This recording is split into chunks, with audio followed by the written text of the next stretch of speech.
It is said all things old become new again. Such is the state of Alabama football. At 6-0, ranked 5th in the country and leading the SEC West, the tide is rolling and has once again joined the ranks of the nation's elite. But the college football season doesn't truly begin until the leaves have turned a golden hue. As the days of autumn slip past the third weekend in October, it means only one thing in the SEC, a renewal of the annual border war between Alabama and Tennessee. The Crimson Tide and the Vols, the two most decorated teams in the history of the conference. For 75 consecutive seasons, 88 overall, these two schools have used each other as a measuring stick of success. Once again, the outcome will help define the balance of power in the SEC. Alabama playing for redemption. Tennessee struggling, searching for salvation. But only one will revel in celebration.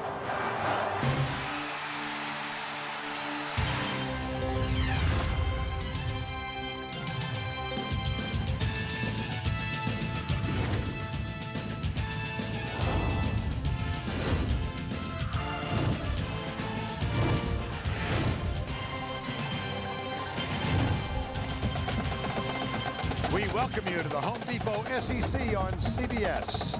Game day in the Quad in Tuscaloosa. Rubber, jumper, yellow hammer, give 'em hell, Alabama!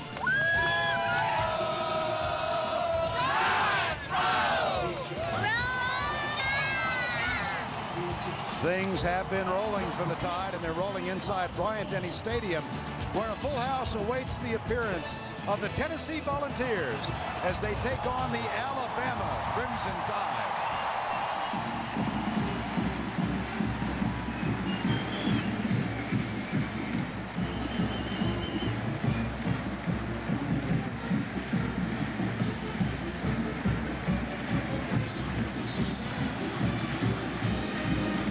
Good afternoon, everybody. I'm Bert Lundquist, along with Todd Blackledge and Tracy Wolfson. We welcome you to Bryant-Denny Stadium. This has long been one of the most bitterly contested rivalries in all of college football. 104 years ago, the two teams played to a 6-6 tie, and a fist fight among 2,000 fans broke out. In this century, tensions have risen recently because of off-the-field events. Alabama serving a 5-year probation right now for infractions of NCAA rules. It has been publicly acknowledged that Tennessee coach Philip Fulmer was the primary accuser in front of an NCAA investigatory committee. As a result of those events, Philip Fulmer has become the most reviled man in the state of Alabama.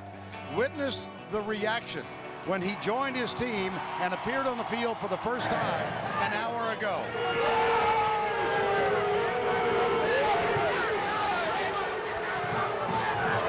Well, those events act as a subtext for this rivalry that's renewed this afternoon.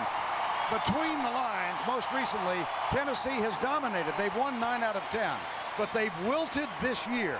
And Alabama has blossomed like a flower.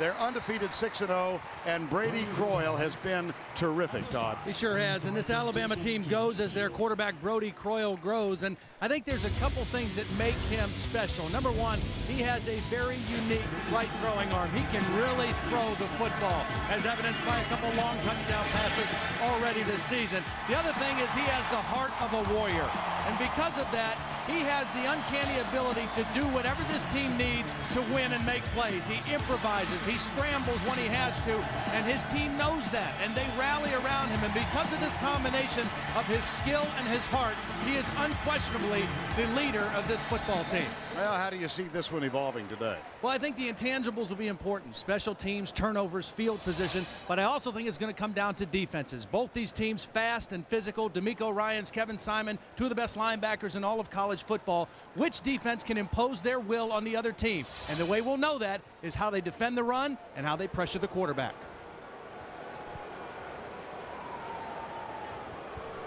As we said, a full house. This is an undefeated Alabama football team for the first time since 1996. They started that year at 7-0. They have not defeated Tennessee in Tuscaloosa since 1930. Mike Shula and the Crimson Tide.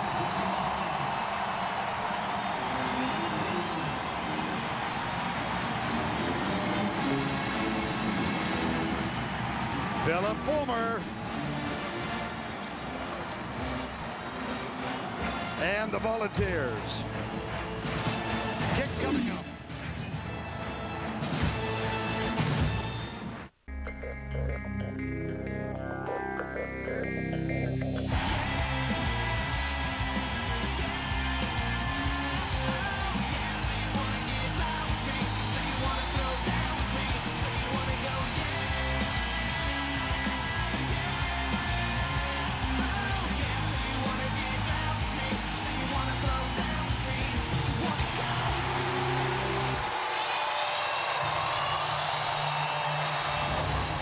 This game is all games in the SEC on CBS, brought to you in high-definition television.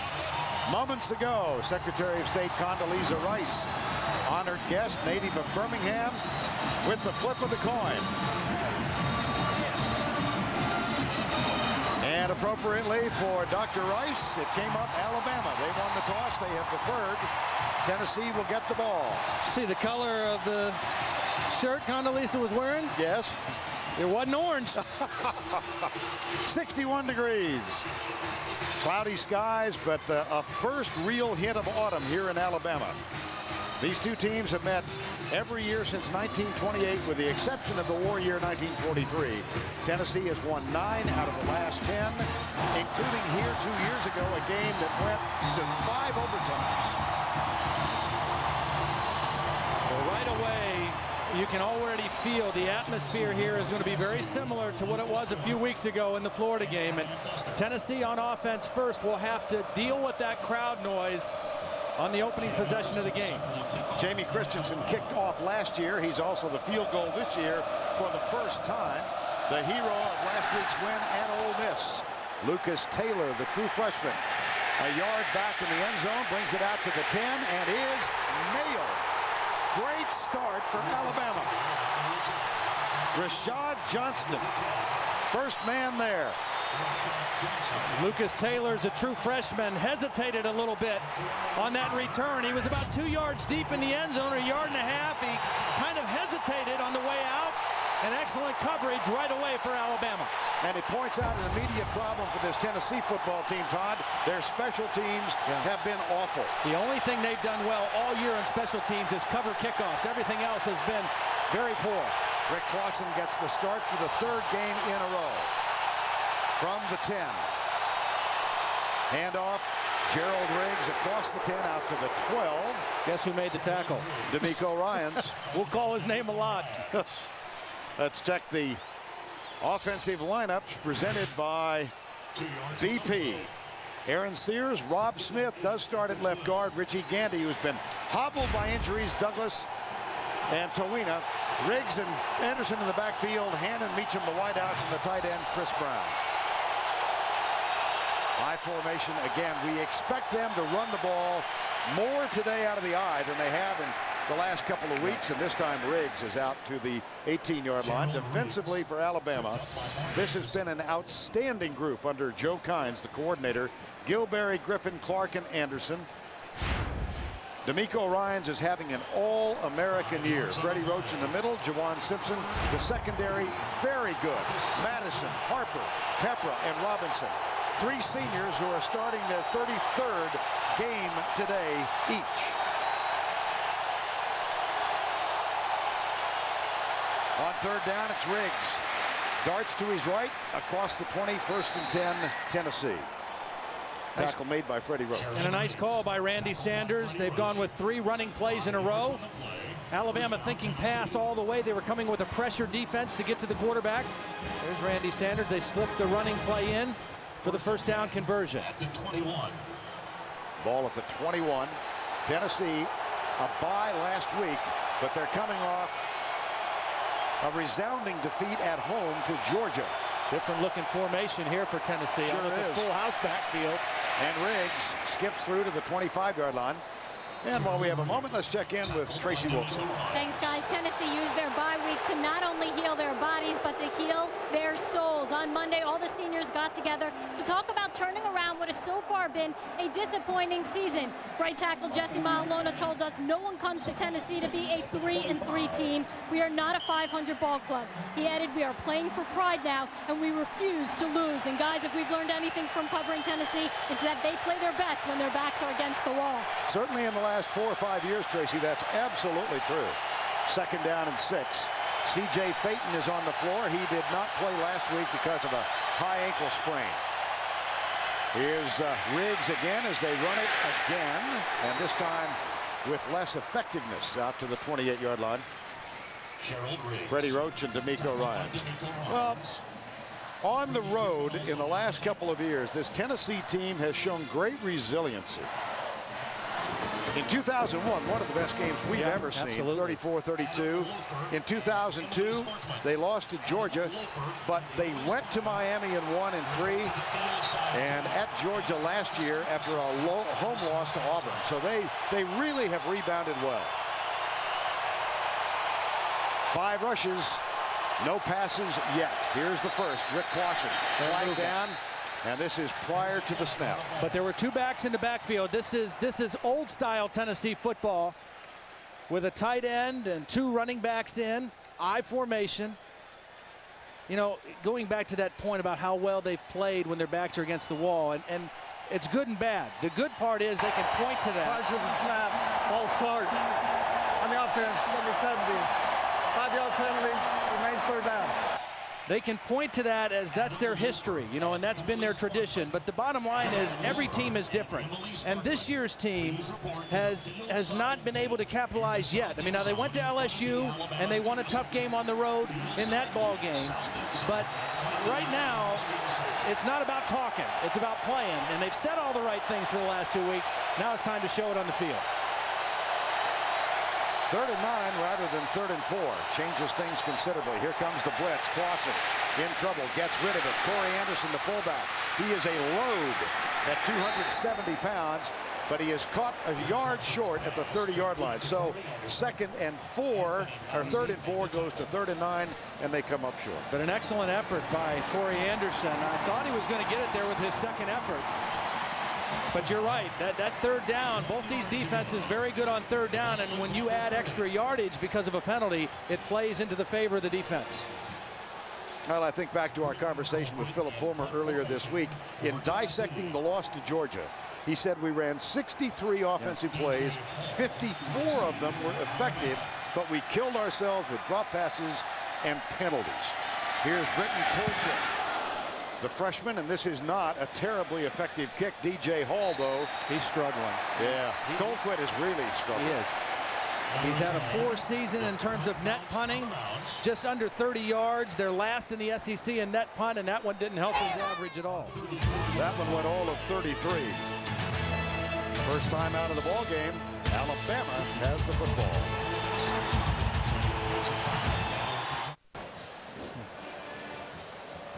Back at Bryant-Denny, the Crimson Tide has the ball for the first time. Last time we saw them was here 3 weeks ago, and on their first play, they threw an 87-yard pass. Brody Croyle to Tyrone Prothro. See what they've got in mind as they open this game. A healthy Brody Croyle has been brilliant. Yes. And I think we'll see a lot of early down passing from this team. Like this. Keith Brown has it. Stiff arm. He's caught and dropped at the 43-yard line. Let's check the offense for the Alabama Crimson Tide. Capps, Caldwell, Klausner, Stabler, and Tatum up front. Kenneth Darby, LaRon McClain in the backfield. DJ Hall, Keith Brown, the wideouts, and Nick Walker is the tight end. Tyrone Prothro broke that left leg in the win over Florida here. He remains hospitalized and is watching the game as we speak. Mike Shula in his 3rd year as the head coach. And the sun breaks through for the first time. Darby is the sole setback. Croyle will throw. 4-man rush, deep right side. Kenneth Brown, and he can't get the separation. And they went right after Inky Johnson, who is in there because of the injured Jason Allen. Right away, they challenged him. Harrelson, Harrell, Mahalona, and Hall Omar Gaither, Kevin Simon, and Jason Mitchell, the linebacking core.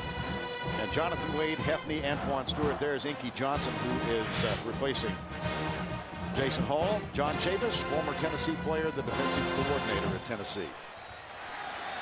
He's got an excellent defense this year. Their front seven as good as anybody. Their front four, a lot of depth. They rotate a lot of guys through there. Here's Coyle back. Keith Brown cuts underneath and grabs it for the first down. He fumbles the ball. Nope, they're going to rule that. Oh, it is a fumble. Yes, indeed. Harrelson comes up with it. I really thought it looked like the ground caused the fumble. Single coverage. They went after Inky Johnson again. It's a nice throw and catch. Does Inky rip the ball out? He sure does. Well before he's down on the ground, Inky Johnson rips the ball out. So 2 times they go after him. He covers the long one, and he causes a fumble on the second one. That is just the 6th fumble lost this year by an undefeated Alabama Crimson Tide. It gives the Volunteers terrific field position. Tim Brando in New York. Georgia looking to stay unbeaten between the hedges, but Darren McFadden, redshirt freshman's been unbelievable. Approaching 200 yards rushing for Arkansas. Scores from 1 yard out, 23-20. They've just turned the ball over on downs, have the Hogs. With 55 seconds left, it looks like Georgia will remain unbeaten. DJ Shockley did get hurt, by the way. We'll have to wait and see what the status of him is next week. All right, Tim, we did see that. Joe Tarashinsky in a quarterback for DJ Shockley. Here's Jason Allen. Dislocated hip 2 weeks ago, but feeling well enough to make the trip. And a congratulations for Inky Johnson, who took his place. And I'm sure he doesn't feel great being on those crutches on the sideline, but his presence is invaluable for this Tennessee football team. From the 49, Clausen, play fake, comes to the near side, and a diving catch is made by Chris Hannon, number 13. No, now they're going to rule that it was an incomplete pass. Well, it wasn't a very well thrown ball by Rick Clausen. He had single coverage and he had good protection, and this should be just throw and catch, but behind and low, and that's a difficult catch, and you can see the ball scoot across the ground there. It's fair to say that one of the disappointments for this Tennessee team this year has been the relatively modest play of a wide receiving core. Yeah, I mean, they've all caught balls, but nobody has been a big play threat, and they thought they were going to have a whole stable of big play threats. 2nd down and 10. Here's that unusual formation, and Riggs is popped. Oh, big hit, Freddie Roach.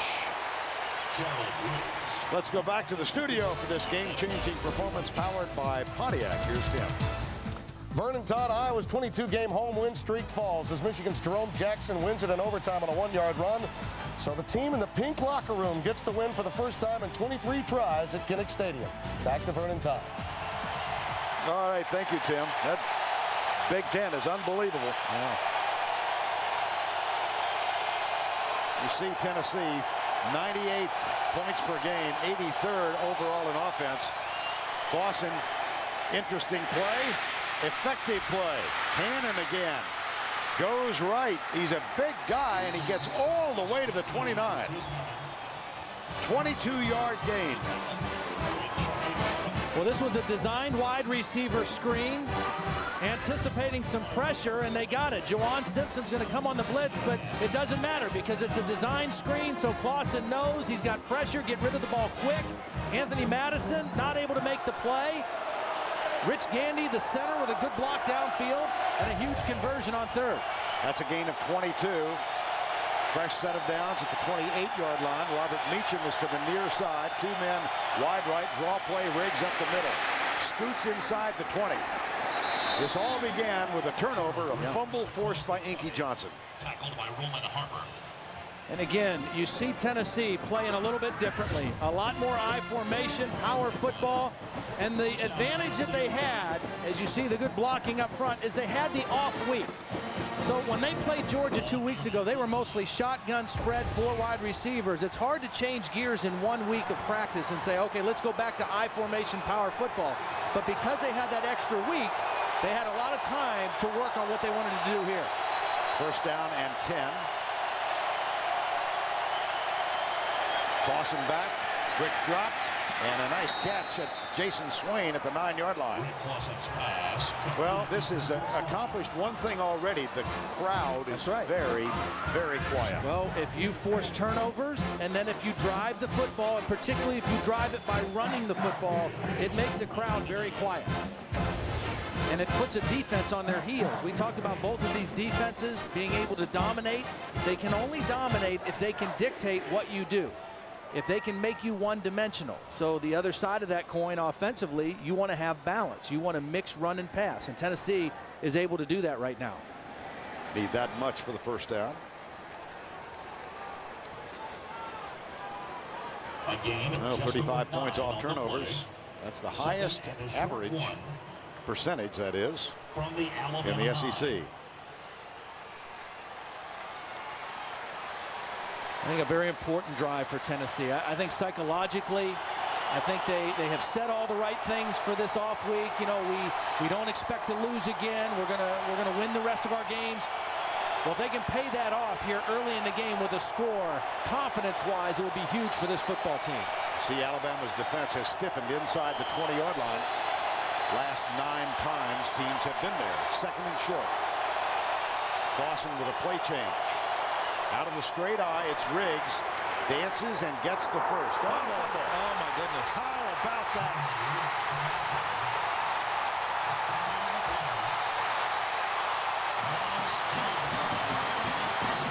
For the season, that is the 3rd fumble for Gerald Riggs. It's the 2nd that has been lost. And it comes inside the 10. And one of the real trademarks of this Alabama defense, they'll bend, but they haven't broken very much this year. That's the 14th trip into the red zone.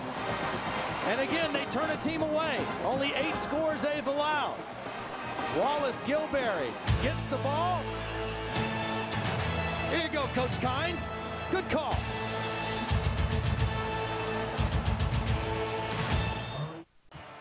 Now time for our playbook presented by the Hartford. Let's take a look at the last turnover. 2 guys to watch. Charlie Pepper, the safety. Keith Saunders, the defensive end. Those 2 guys are going to converge on Gerald Riggs almost simultaneously. Pepper's going to hit him first, and then from the other side, here comes Saunders. The ball pops loose, and Alabama avoids giving up the early score, and the game now tied 1 turnover apiece. Joe Kynes, the defensive coordinator, said this is not the week for quotes.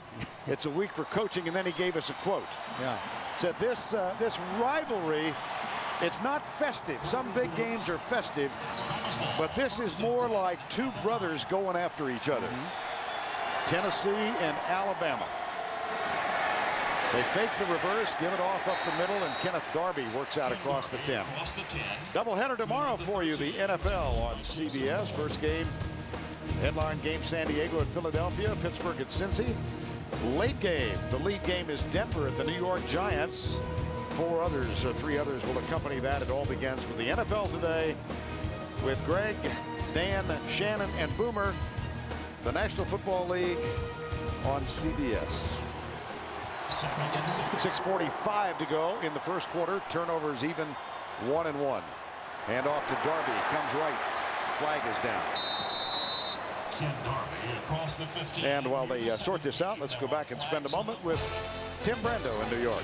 Vernon Todd, Matt Leinart going back to work again to one of his favorite targets. 8 yards to strike to Steve Smith against the Huskies. It's now 7-3 in the first quarter. Texas got a field goal from David Pino, but Vince Young was just picked off, and the Red Raiders are at the Texas 21 in that matchup in the Big 12. Vern? That's going to be an interesting one to watch. I think Texas Tech playing a little bit better defense than they've played in the past. You know, they've always been able to throw and catch and score points, but they haven't been able to stop anybody, and so that's an interesting one to watch. 2nd down and 1 at the 18 after the penalty is marked off against Tennessee. After the penalty, 5 yards for offside. And here comes Brody Croyle in his senior season. Injury marred career, but healthy this year. And it's Tim Castillo, the fullback, out near the 20. See if that's enough for the first down. A gain of about 3. Castillo, his brother Simeon, members of this team, and they got the first down. And Castillo comes over. He's the touchdown maker for this Alabama team. In the short yardage, when they go into a situation like that, they have LaRon McClain, the lead fullback, and Castillo, who's the backup fullback, actually goes to the tailback position, and Ken Darby comes out. Darby now back in the game on first down. Alabama gets its first down. Coyle straight drop back, wings it left side, diving catch to 28. He is made by DJ Hall. DJ Hall injured his back or his ribs, one or the other, in that game in the second quarter last week. But he was able to bounce back right away. And I think that he has a chance to have a big game this week.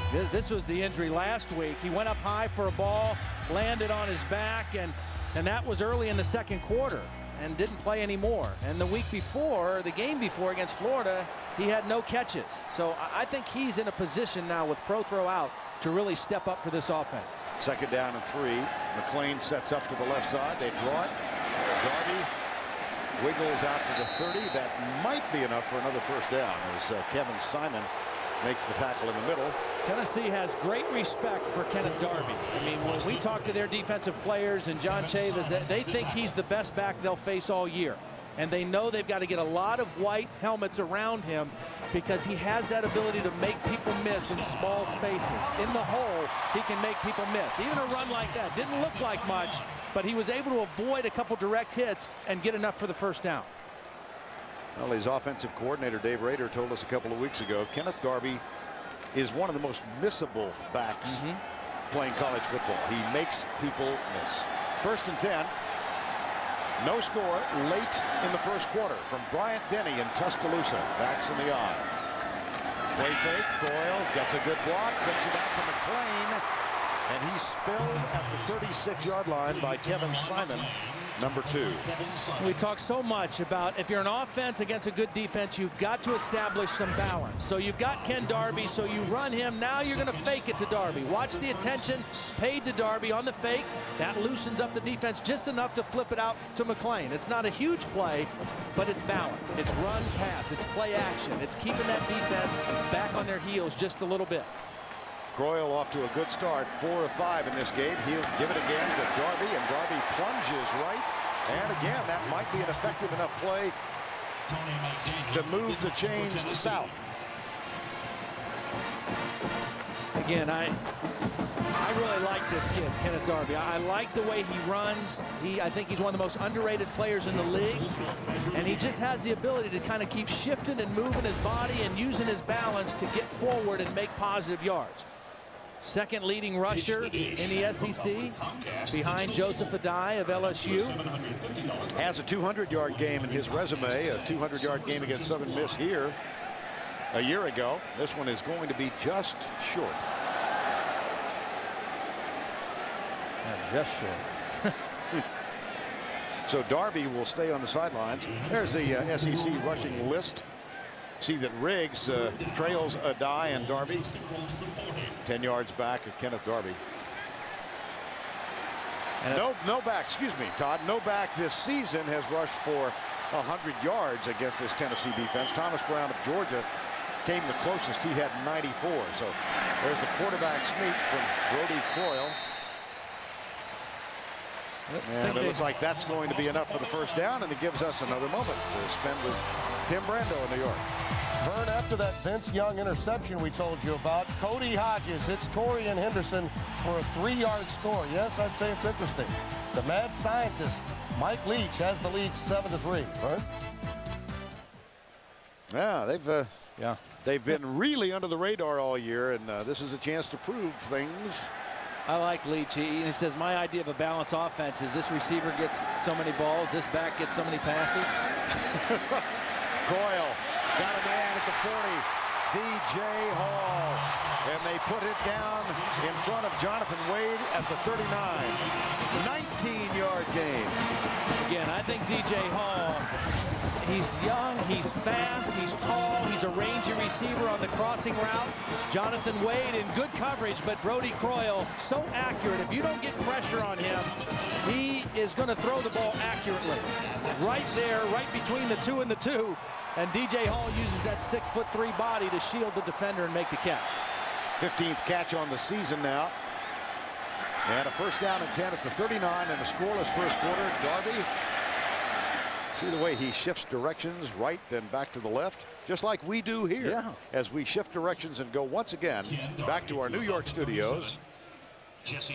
Oh, false alarm.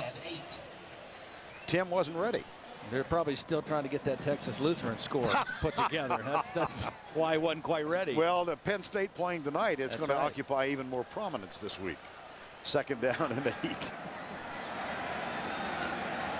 Well, last week, after the loss of Tyrone Prothro, they had the off week.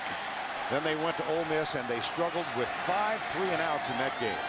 And as if on cue, the sunlight comes out, and D.J. Hall makes the catch. At the 33. They're just kind of dinking him a little bit here. That last pass to Hall, the crossing route, the best route they threw, but they're dinking him a little bit. But what that's doing is it's bringing up third down in relatively short situations. Alabama hasn't faced a third down and long yet in the game, and you don't want third and long against this Tennessee defense. They rush the passer too well. 3rd and 3. Gerald Riggs, 3rd fumble of the season. It was inside the 10. After Tennessee had recovered a bobble at midfield. So turnovers even. It's 3rd and 3 in a scoreless first quarter. This will be an empty backfield. Coyle finds a man, and it's in and out of the hands of Matt Caddell, number 11. Might have been a little too hard. A little hard and a little behind. You know, if the thing is right in front of him and it's that hard, Caddell probably makes the catch, but it was a little back behind his back shoulder. You can see Caddell had to reach back for it, and the combination of the placement and the speed, too tough for Caddell to hang on to. That's going to bring on Jamie Christensen as Caddell can't make the grab. Season long for Christensen is 43 yards. This would be a career best of 50 for the hero of last week's win over Ole Miss. He was bombing them in pregame. Good snap, kick on the way. Nope. The kick is wide left. Wide left. Timeout on the field. Well, another look at Jamie Christensen. A 31-yarder last week to win the game. And knowing your love of kickers, I know you can appreciate the fact that when he walked into a class this week, he got a standing ovation. Not after that one.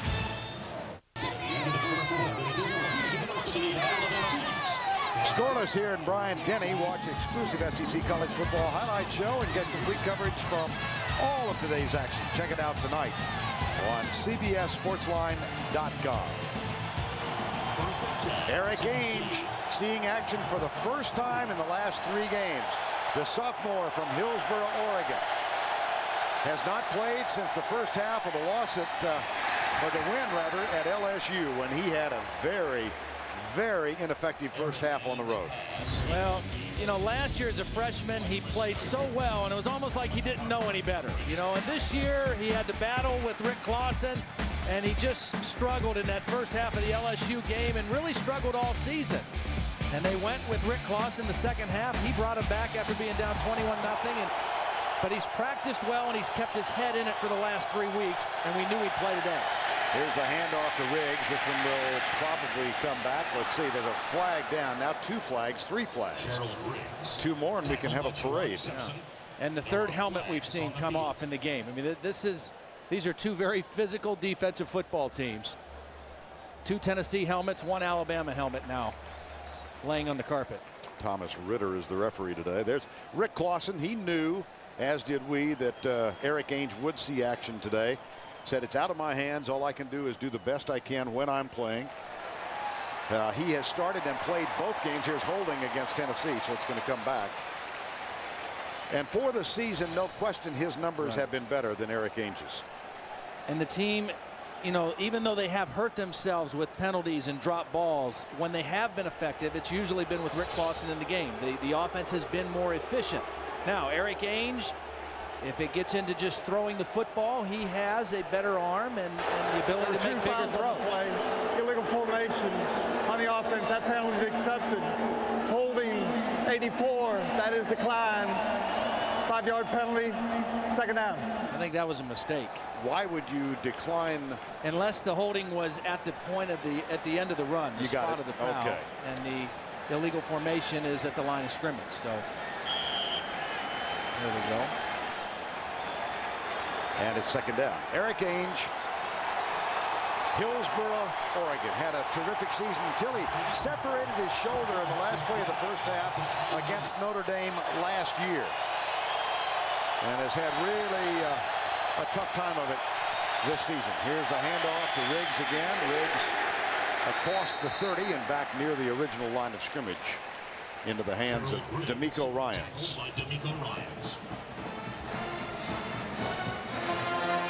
think Joseph Tawina, the right tackle for Tennessee, needs to calm down a little bit. I mean, he's had a couple extracurricular events after plays, and I think they're paying a little attention to him over there. He's very excitable. He's a physical guy, one of the biggest guys in college football. He's got to just play between the whistles only.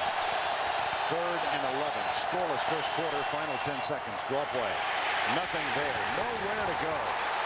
Roman Harper up high, but it was because Keith Saunders forced him in. This Alabama defense led the nation in total defense last year. They brought 9 starters back this year, and they're on the same kind of track. Right now, 1st in the SEC, 5th in the country in total defense. That's the end of the first quarter with our scores zip. We'll return to Tuscaloosa after this message and a word from your local stations.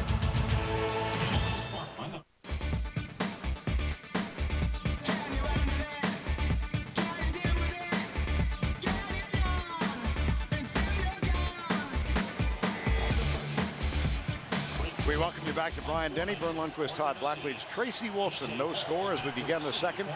4th down. Brian Colquitt on to punt for the second time. DJ Hall, who is the punt returner now with the absence of Tyrone Prothro. Nice and high this one.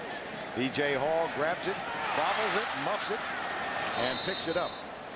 And Tennessee in this scoreless game goes on defense. Alabama will come out. And the mention of Tyrone Prothro, of course, emphasizes the fact that he did so many things for this Alabama team. We'll return to Brian Denny right after this. Mention the fact that Tyrone Prothro, the injured wide receiver, hospitalized, still there. They do miss him in so many ways, Todd. Well, they do. Well, we just saw it right there. DJ Hall, a very capable athlete, but Tyrone Prothro was such a dangerous return man, and he put so much pressure on the defense. As a wide receiver, he was their big play guy. He was the guy that was Brody Croyle's go-to guy. And then as a returner, and it's hard to replace that. They can absorb the loss of him. They have to have other guys step up. But he just brought so much to that offense in terms of creativity and things they could do. And then even when they faked it to him, he was a real threat to the defense. Glenn Coffey, the true rookie, the true freshman, that is the running back now, giving Darby a blow. And he gets the handoff. Comes left, stiff arm. Oh, ankle tackle. Well, among those who have corresponded with Tyrone Prothro in the hospital, the President of the United States, George W. Bush. He and Laura said, want to send you a letter of encouragement. You're in our thoughts and prayers. Hope the support of your family and friends is a great comfort to you. Signed, George W. Bush. Tyrone's dad, Mike Shula, brought him the letter. Tyrone's dad was in a hospital room. Tyrone read the letter and he said, Pop, guess who wrote me? And his dad said, who? He said, W. Coffey again to the 36-yard line. And let's check once again with Tim Brando back in New York. Vern and Todd, after Washington had gotten an early lead, a 68-yard kickoff return by Darnell Bing set up Matt Leinart with a 24-yard strike to Dwayne Jarrett. That made it 14-10. And then after Washington fumbled, Reggie Bush in from 6 yards out. The extra point hit the upright. 20-10, the men of Troy. Back to Vern. All right, Tim, thank you. It's 0-0 here. 3rd down now for Brody Croyle and the Alabama offense. Blitz from the corner. Good blitz pickup. Nice pass out to the 47-yard line. Keep going to the 50. And that's the difference between throwing that hard inside slant in front of the receiver and throwing it behind. When Cadell dropped his on a third down play, the throw was behind him on the back shoulder. Watch this throw. Right on the front shoulder where DJ Hall can snag it and see it and turn right upfield. Excellent conversion on third down. First and 10. Gain of 15, a first down at the 49-yard line. Brody Croyle, 7 of 9. Remember how brilliant he was against Florida when he was 14 of 17 in that game. Almost 300 yards, 3 touchdowns. They have won 9 in a row with Brody Croyle as the starting quarterback. Nice play fake. That one a little low. Brody Croyle's. He won the first 3 games last year, then was injured in the game against Western Carolina. And of course, they're 6-0 this season. Second and 10 at the 50. And it's now time for our Aflac trivia question of the week. You saw the USC update. They're going after their 3rd consecutive national championship. Name the 3 teams that came closest to a three-peat in the AP poll. Never has happened. Someone close. Draw play. Darby didn't miss them this time. What a nice play by Omar Gaither. I thought Darby was going to split the defense and turn that one into a big play, but Omar Gaither, a senior out of Charlotte, North Carolina, has had an outstanding senior season, along with Kevin Simon, those 2 seniors, Jason Mitchell, the other linebacker, all 3 seniors, and part of this outstanding defensive front 7 for Tennessee. Yeah, we talked, Todd, about the absence of the crowd. Really, they've not been very uproarious so far because of the play of this Tennessee team. Uproarious. I don't know if that's appropriate word. I'm taking your word for it. I don't think it is. Croyle. Oh, wow, what a pass. What a nifty throw. DJ Hall. And again, DJ Hall has been a non-factor the last 2 games. No catches against Florida, injured last week early in the game. But I saw on the practice field on Thursday, they were trying to get the ball in his hands a lot. He's a big target right there in the middle of the defense. He's got good soft hands and then excellent speed after the catch. And he's now caught 5 for 57 yards. 6'3", 190-pound sophomore, and his counterpart on the other side, Keith Brown, 6'3", 192. They're both large and they're both fast. Reverse, Keith Brown. Here's one of the fast ones. He's also elusive, and he turns the corner and gets out of bounds inside the 30. Out of bounds near the 30. 7 yards. Now let's revisit the kind of day DJ Hall is having. He's a sophomore out of Fort Walton Beach, Florida, 6'3", 190 pounds. And I just had a sense he was going to be a big part of this Alabama game plan today. And so far, early in the game, Brody Croyle has looked his way on a number of occasions. He did have the fumble where the ball was ripped out, but outstanding start to the game. 2nd down 4. No score. 1 threat. Tennessee inside the 10. Riggs fumbled. And a missed field goal. There's Darby. And let's keep our eyes on Texas. Let's go back to Tim Horns. All right, Vern. Quan Cosby had a 37-yard punt return to set up this score by Henry Melton. Just a yard out. They started the 2nd down, Austin. 10-7 Longhorns over Texas Tech. All right. Thank you, Tim. It's 0-0 here, 3rd and 2. Another 3rd down on this current drive. They converted 3 third downs in the game-winning drive at Ole Miss last week in the final 2 minutes of play. And a whistle. Mike Shula called timeout on that play. Timeout. Alabama. Alabama uses 1. Our coverage will continue after this word from your local station.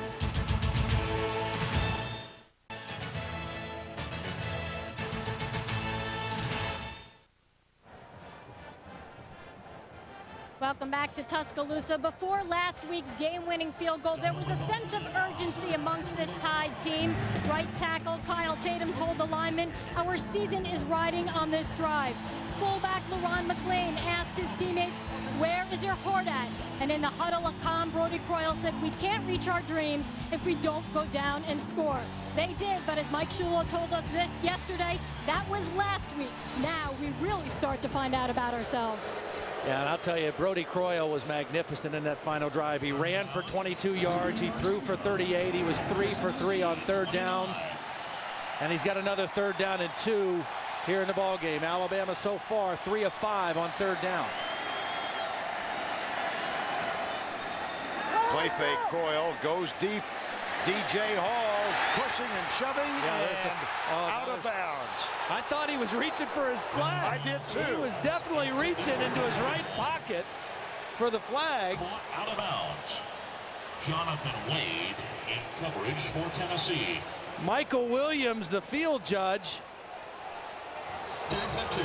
He was either reaching for his flag or he developed a sudden itch. Well, yeah, I think he was reaching. Yeah, he's reaching. Look at that. And then he saw the ball was out of bounds. He said, no, I think I'll just put it back.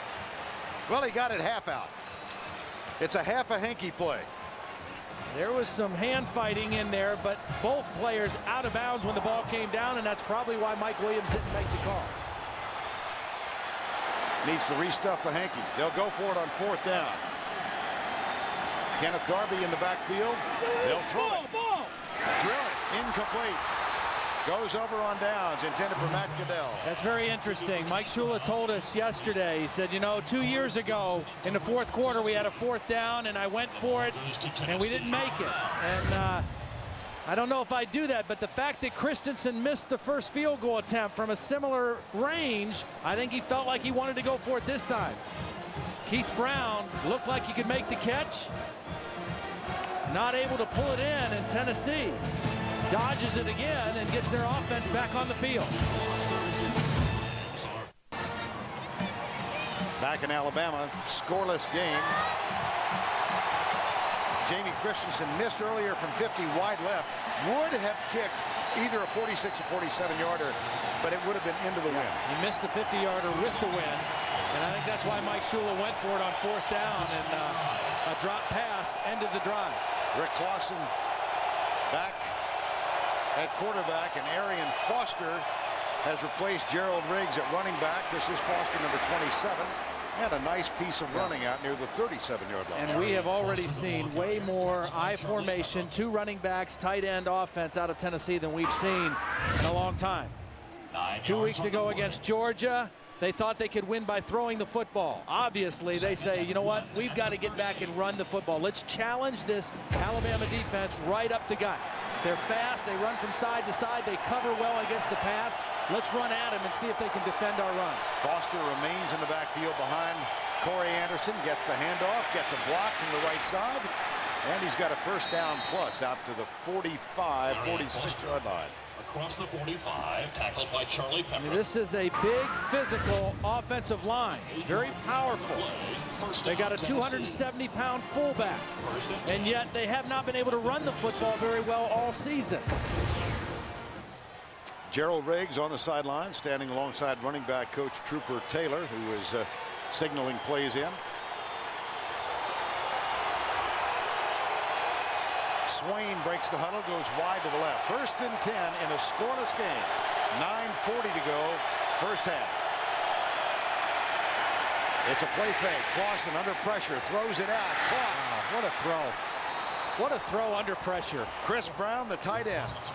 Wallace Gilberry was right in the face of Rick Clausen, and you teach a quarterback on a bootleg, you must get your head and eyes around right away, which he does. And so as soon as he did that, he knew he was going to be under pressure.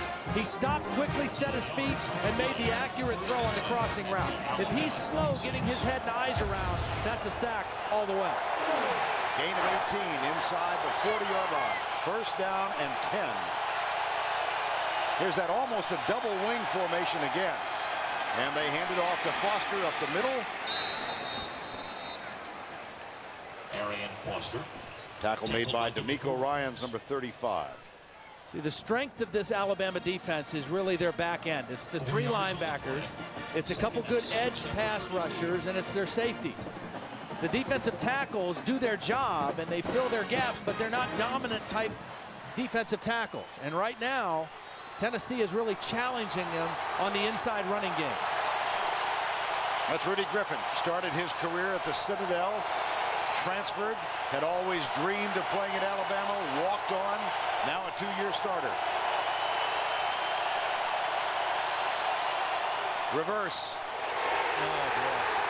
Well played by Gilberry. He was right there on the bootleg, but he didn't make the play. This time he stayed at home and was right there on the reverse and made the play behind the line of scrimmage. Lucas Taylor, the true freshman, on the reverse, number 12. Watch Wallace Gilberry keep his eyes on the play and stay within the integrity of the defense. Don't chase the play, stay at home, and make a big play behind the line of scrimmage. That was a huge play for the Alabama defense after getting gashed for a good part of this drive.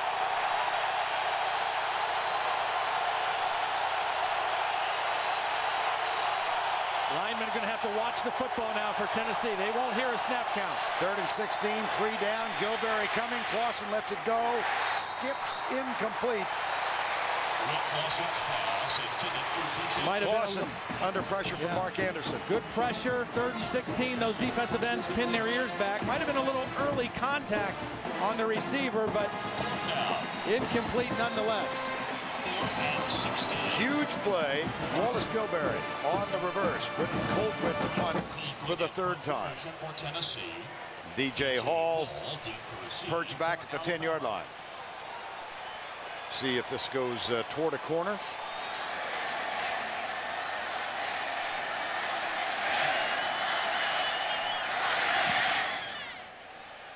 That one will head over Hall's head. Oh my goodness, they didn't know where the ball was. They were there. I think that was Chris Hannon was down there, the wide receiver in position, but had no idea where the ball was. Wow, Tennessee had a chance to down that one inside the 5. But Hannon's still looking for the ball, and it's behind him. And Colquitt's reaction? What are you thinking? Just kick the ball. We're still scoreless.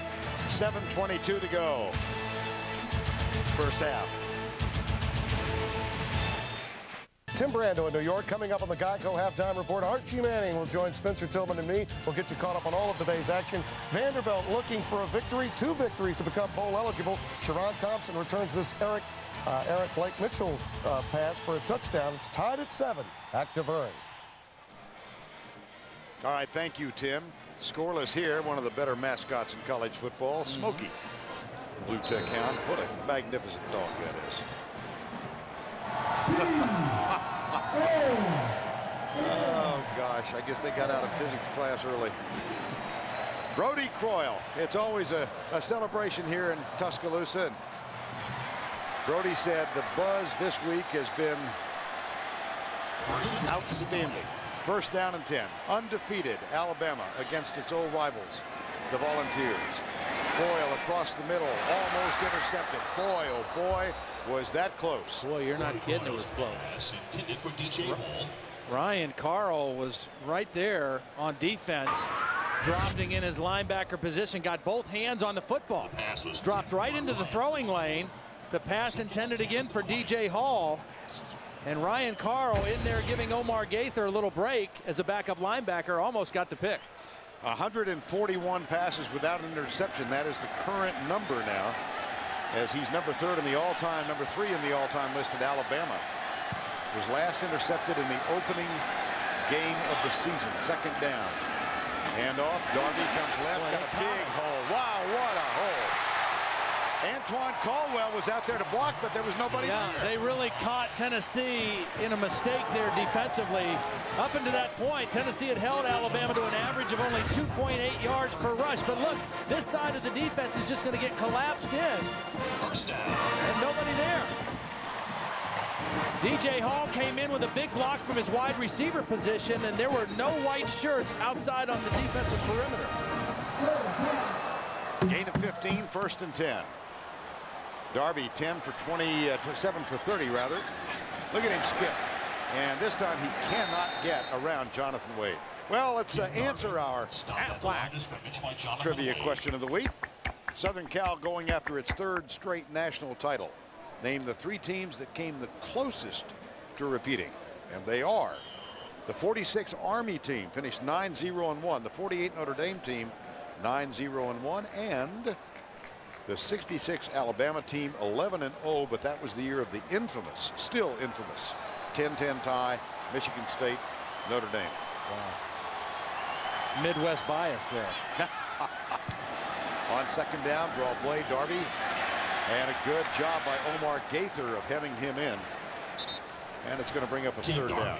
Near the 37. Yeah, they're very aware of Ken Darby's ability to make people miss and break tackles. And so the answer to that is you've got to get a lot of guys around him. When he carries the football, you've got to get a lot of white jerseys and helmets around him, because it's hard for one guy to bring him down. Now, that one long run he had, they didn't have enough white jerseys and helmets around him. For the most part, they have today. 3rd and 8. Alabama thus far 50%, 3 of 6. They'll load it up with 3 wides to the left side. And out of the spread, here's Croyle, buried, 4th down. Kevin Simon. It was Simon, the senior, who called the meeting on Monday of all of the seniors on this Tennessee team, and said effectively, we refuse to lose. 4th and 13. Well, they came with some linebacker pressure. It's only 5-man rushing. They have him accounted for, but that was a good pressure. Jason Hall from his defensive end position as well. And a big sack for the Vol defense. First punt for Alabama. Jeremy Schatz is on to punt. And Lucas Taylor. This is another area of special teams play that has bothered Tennessee this year. There's Schatz, not a particularly effective punt. Taylor spins out of a tackle. Spins out of another, looks for blocking help, has some, and nice Taylor, return. Terrific effort. Sure was. Broke 2 tackles, ran 60 yards to return it 21 yards. Tackled by Terrence Jones. Very relaxed looking for a true freshman. Watch how loose he carries the football. He's bobbled it a little bit, just kept spinning, and said, well, if you're not going to take me down, I'm going to keep reversing fields and see if I can pick up a couple blocks and get my offense to some good field position. Nice return by Lucas Taylor. 34-yard punt, 21-yard return. And with 4:27 to go in a scoreless first half, Volunteers have the ball. Rick Clausen has Arian Foster and Corey Anderson in the eye again. Riggs remains on the sidelines. Here's a play fake. Clausen deep for Jonathan Swain into double coverage. And it is dropped by Charlie Peppra. Well, it was dropped by Peppra, but credit Jason Swain for stripping it out. I think he knocked it out because that ball was thrown closer to Charlie Peppra than it was to Jason Swain. And Swain does what a good receiver should do. If you can't catch it, don't let the other guy catch it. Get in there and knock the ball out. That's exactly what he did. Jason Swain, a junior out of Huntsville, Alabama, had to get the most tickets he's ever had to get for a game for family and friends, coming back home to play. Made a big play there as a defensive back. Second down, 10. Phaeton starts in motion. Clausen hands it off to Foster, and Foster comes right, gang tackle. Good It'll run, set up a big third down. Yeah, good run. I mean, Alabama was right there on defense. And Arian Foster running hard in there with this opportunity. Dragged a couple Alabama defenders forward for some extra yardage. Tracy Wolfson let us know that Gerald Riggs is not injured.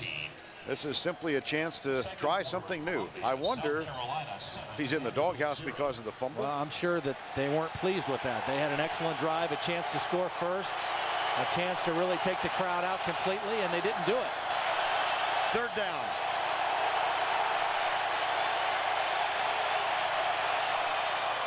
Draw play. How about that? 4th down. 3rd down and 5. They opt for just a straight run out of the I formation.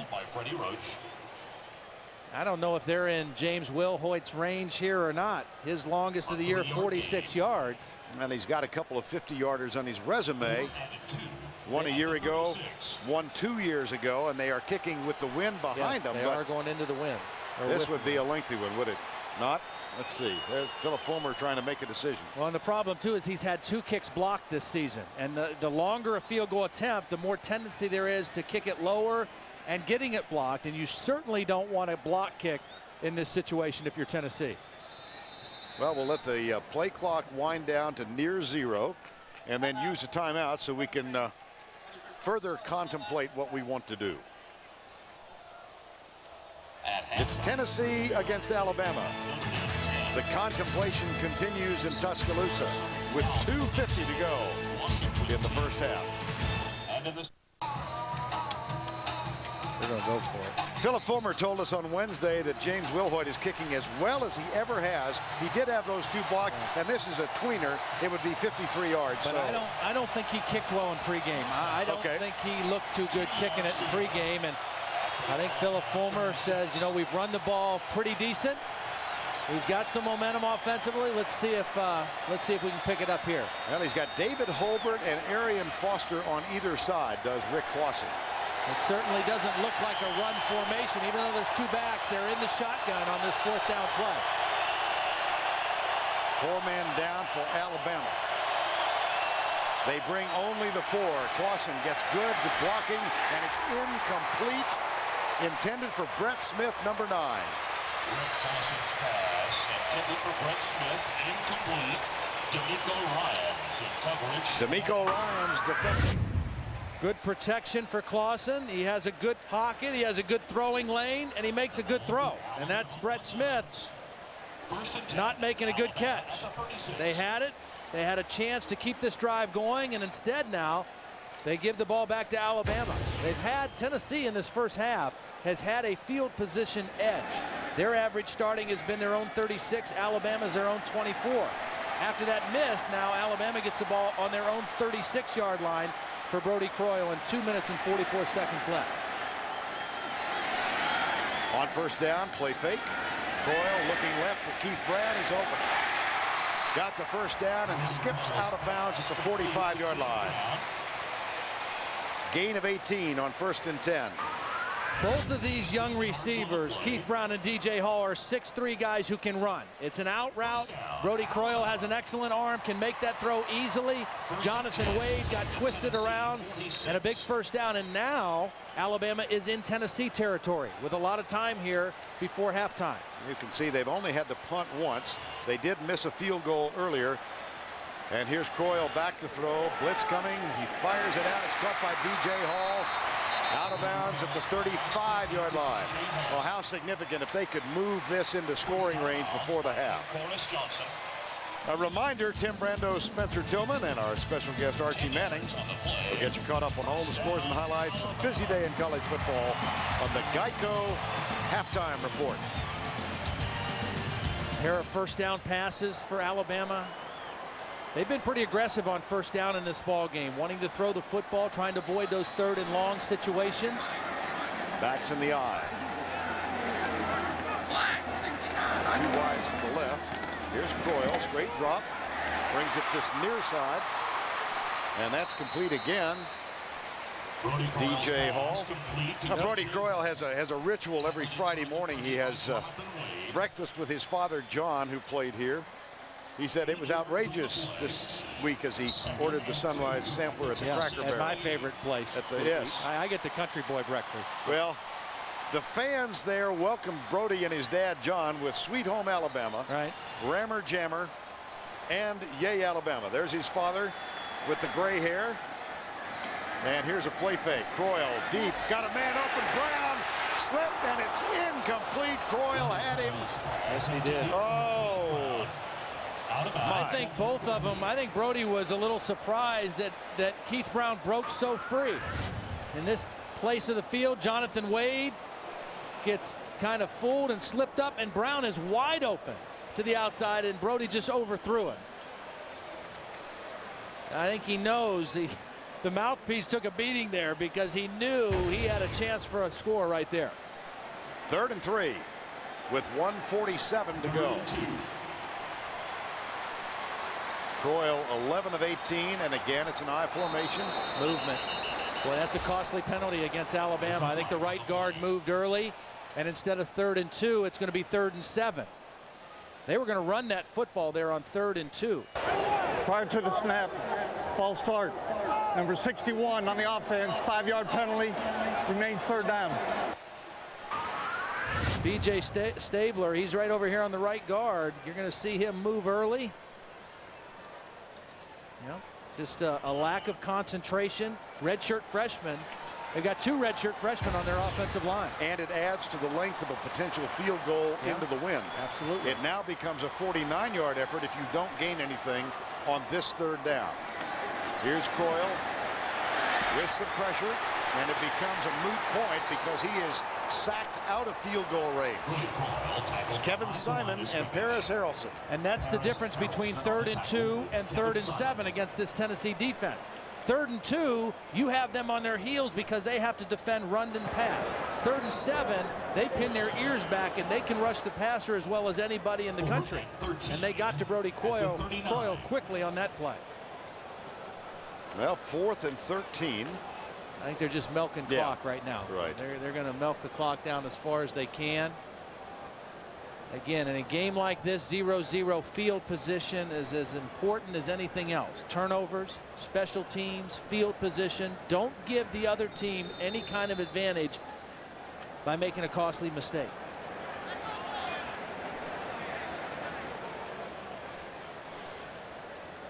Alabama has used a timeout with 57 seconds to go. So the scoreless tussle will continue after this.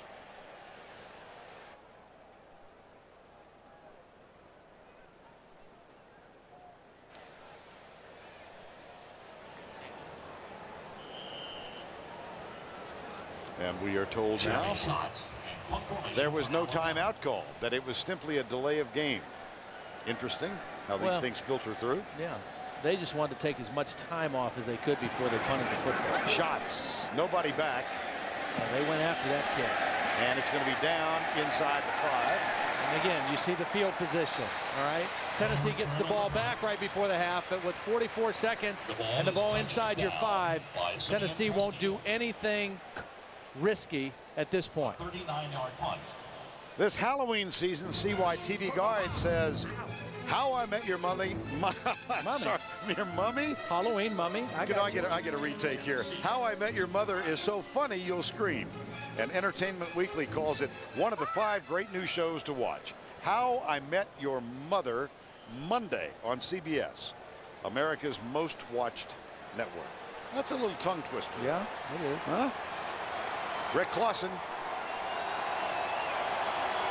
and the Tennessee Volunteers. I would think he'll take a knee. We'll see. Riggs is back. Handed off to Riggs. And he is stopped at the line of scrimmage by Wallace Gilberry. Tackled by Wallace Gilberry and Freddie Roach.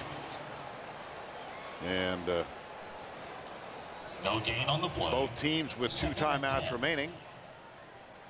And now Alabama. I hesitate to say this too quickly. It's a consensus of those of us here in the booth and in the truck that the Alabama Crimson Tide have used a timeout. If not, I'm sorry. 35 seconds to go first half. Sellout crowd. You can see the expansion of the stadium that's underway in the north end.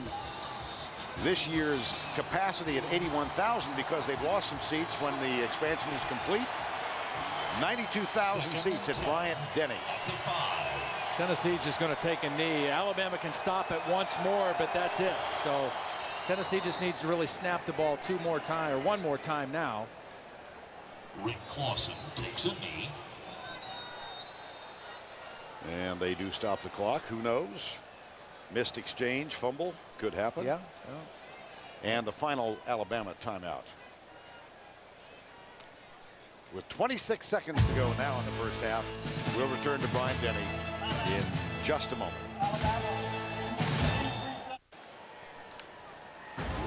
All right, I want you to listen to every word here.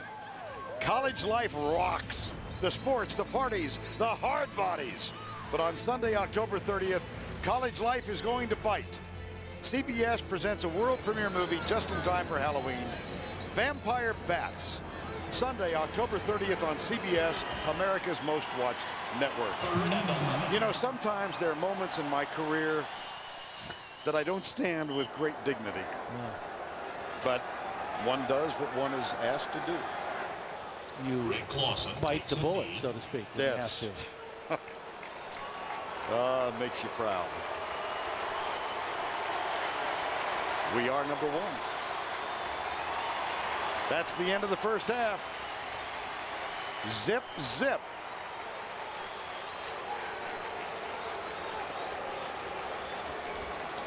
And that's the end of the first half. Alabama 0. And we're ready for our conversation with Mike Shula, and it's presented by Charles Schwab. Let's go down to Tracy. Thanks a lot, Coach. Another missed opportunity on that final drive. How do you get the offense going in the second half? Well, we just got to tighten it up a little bit. You know, we had the one fumble early. We had the drop there on 4th and 2 that Keith Brown just missed. But you know, to do that, to move the ball against these guys, we got to be consistent. We're going to try to make first downs on first and second down. We've got too many third downs right now because, as you saw at the end there, they're pretty good rushing and passing. Thanks a lot. Good luck. That's the end of the first half. Our score is 0-0. Now let's go to Tim Brando in our New York studios.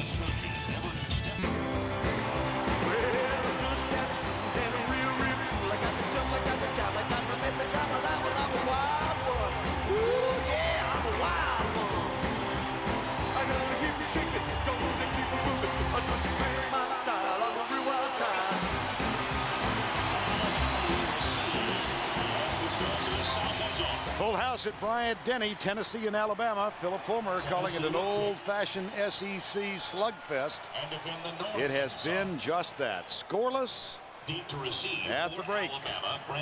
Two teams played in Birmingham 104 years ago. That one was a 6-6 ball game, and remembered in part because a fist fight broke up as darkness was ending the game between 2,000 fans. Well, we're scoreless here, but no fist fights.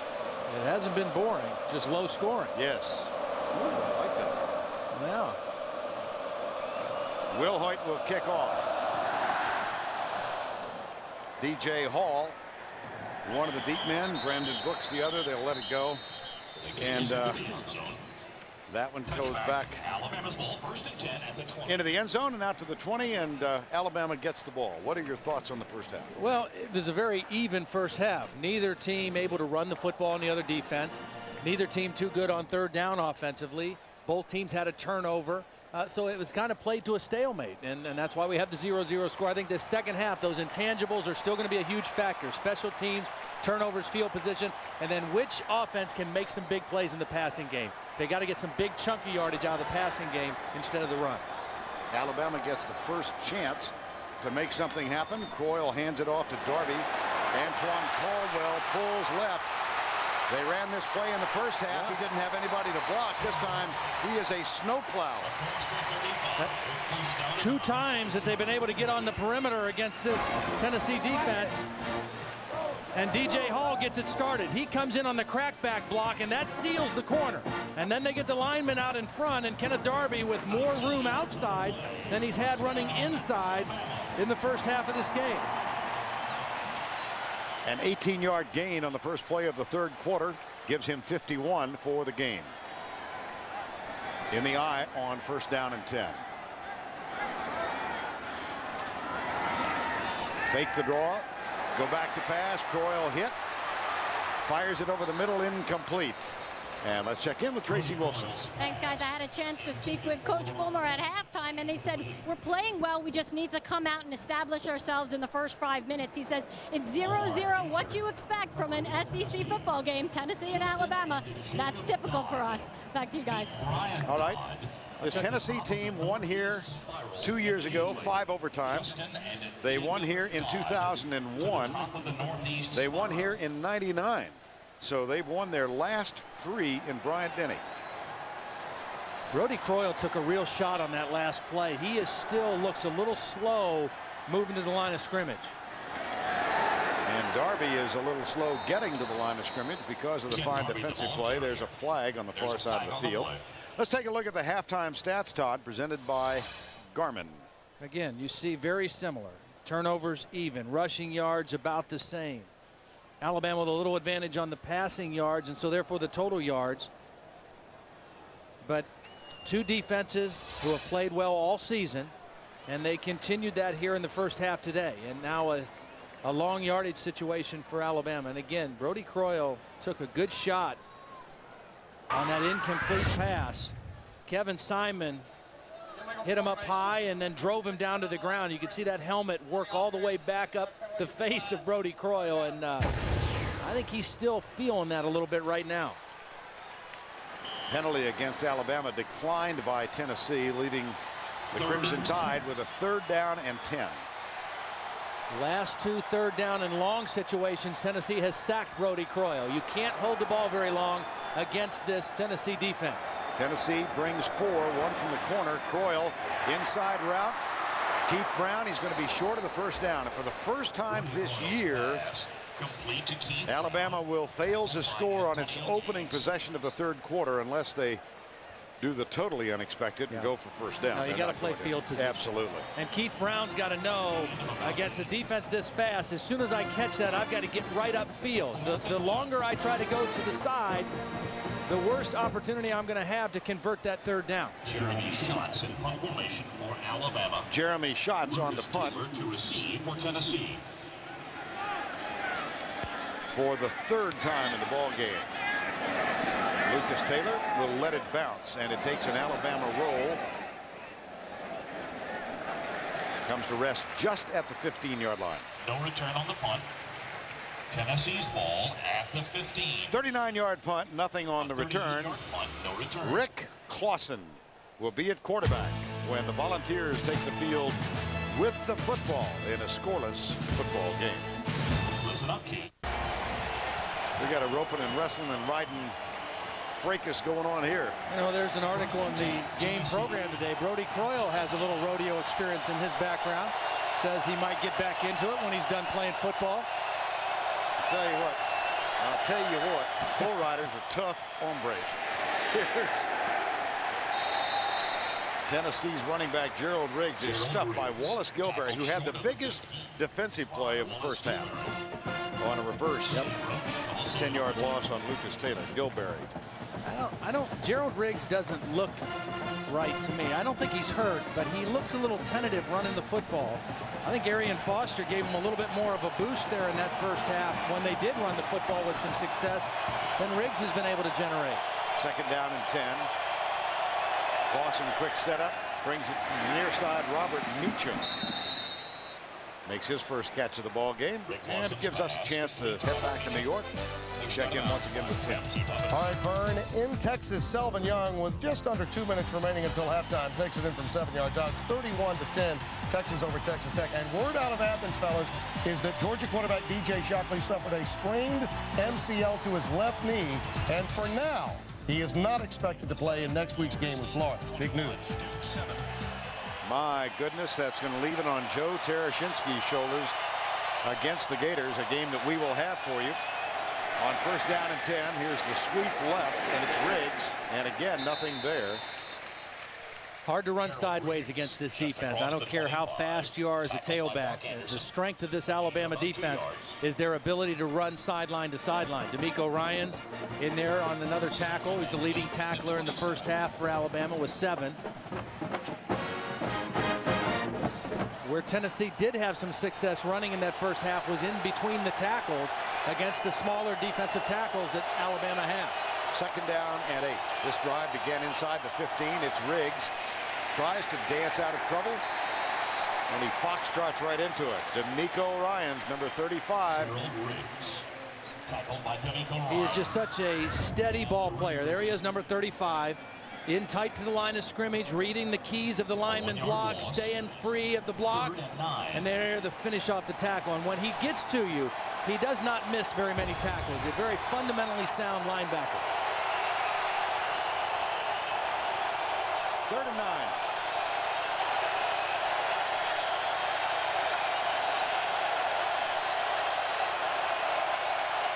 Motion. There are flags on Might be motion offensively. That's Mark Anderson indicating that. Yeah, they don't normally stop the play if it's against the defense. Right. Unless he made contact.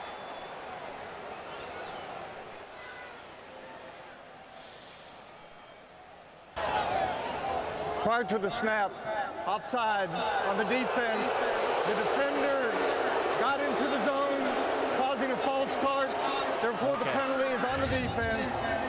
All right, what's going to happen is Rudy Griffin, number 90, is going to jump. And when he jumped, that made Albert Tawina jump out of his stance. And because it started with the defender, that's why they called the play dead and gave 5 yards to Alabama. Or to Tennessee, rather, and a critical 5 yards. And it becomes 3rd and 4, and Alabama calls timeout.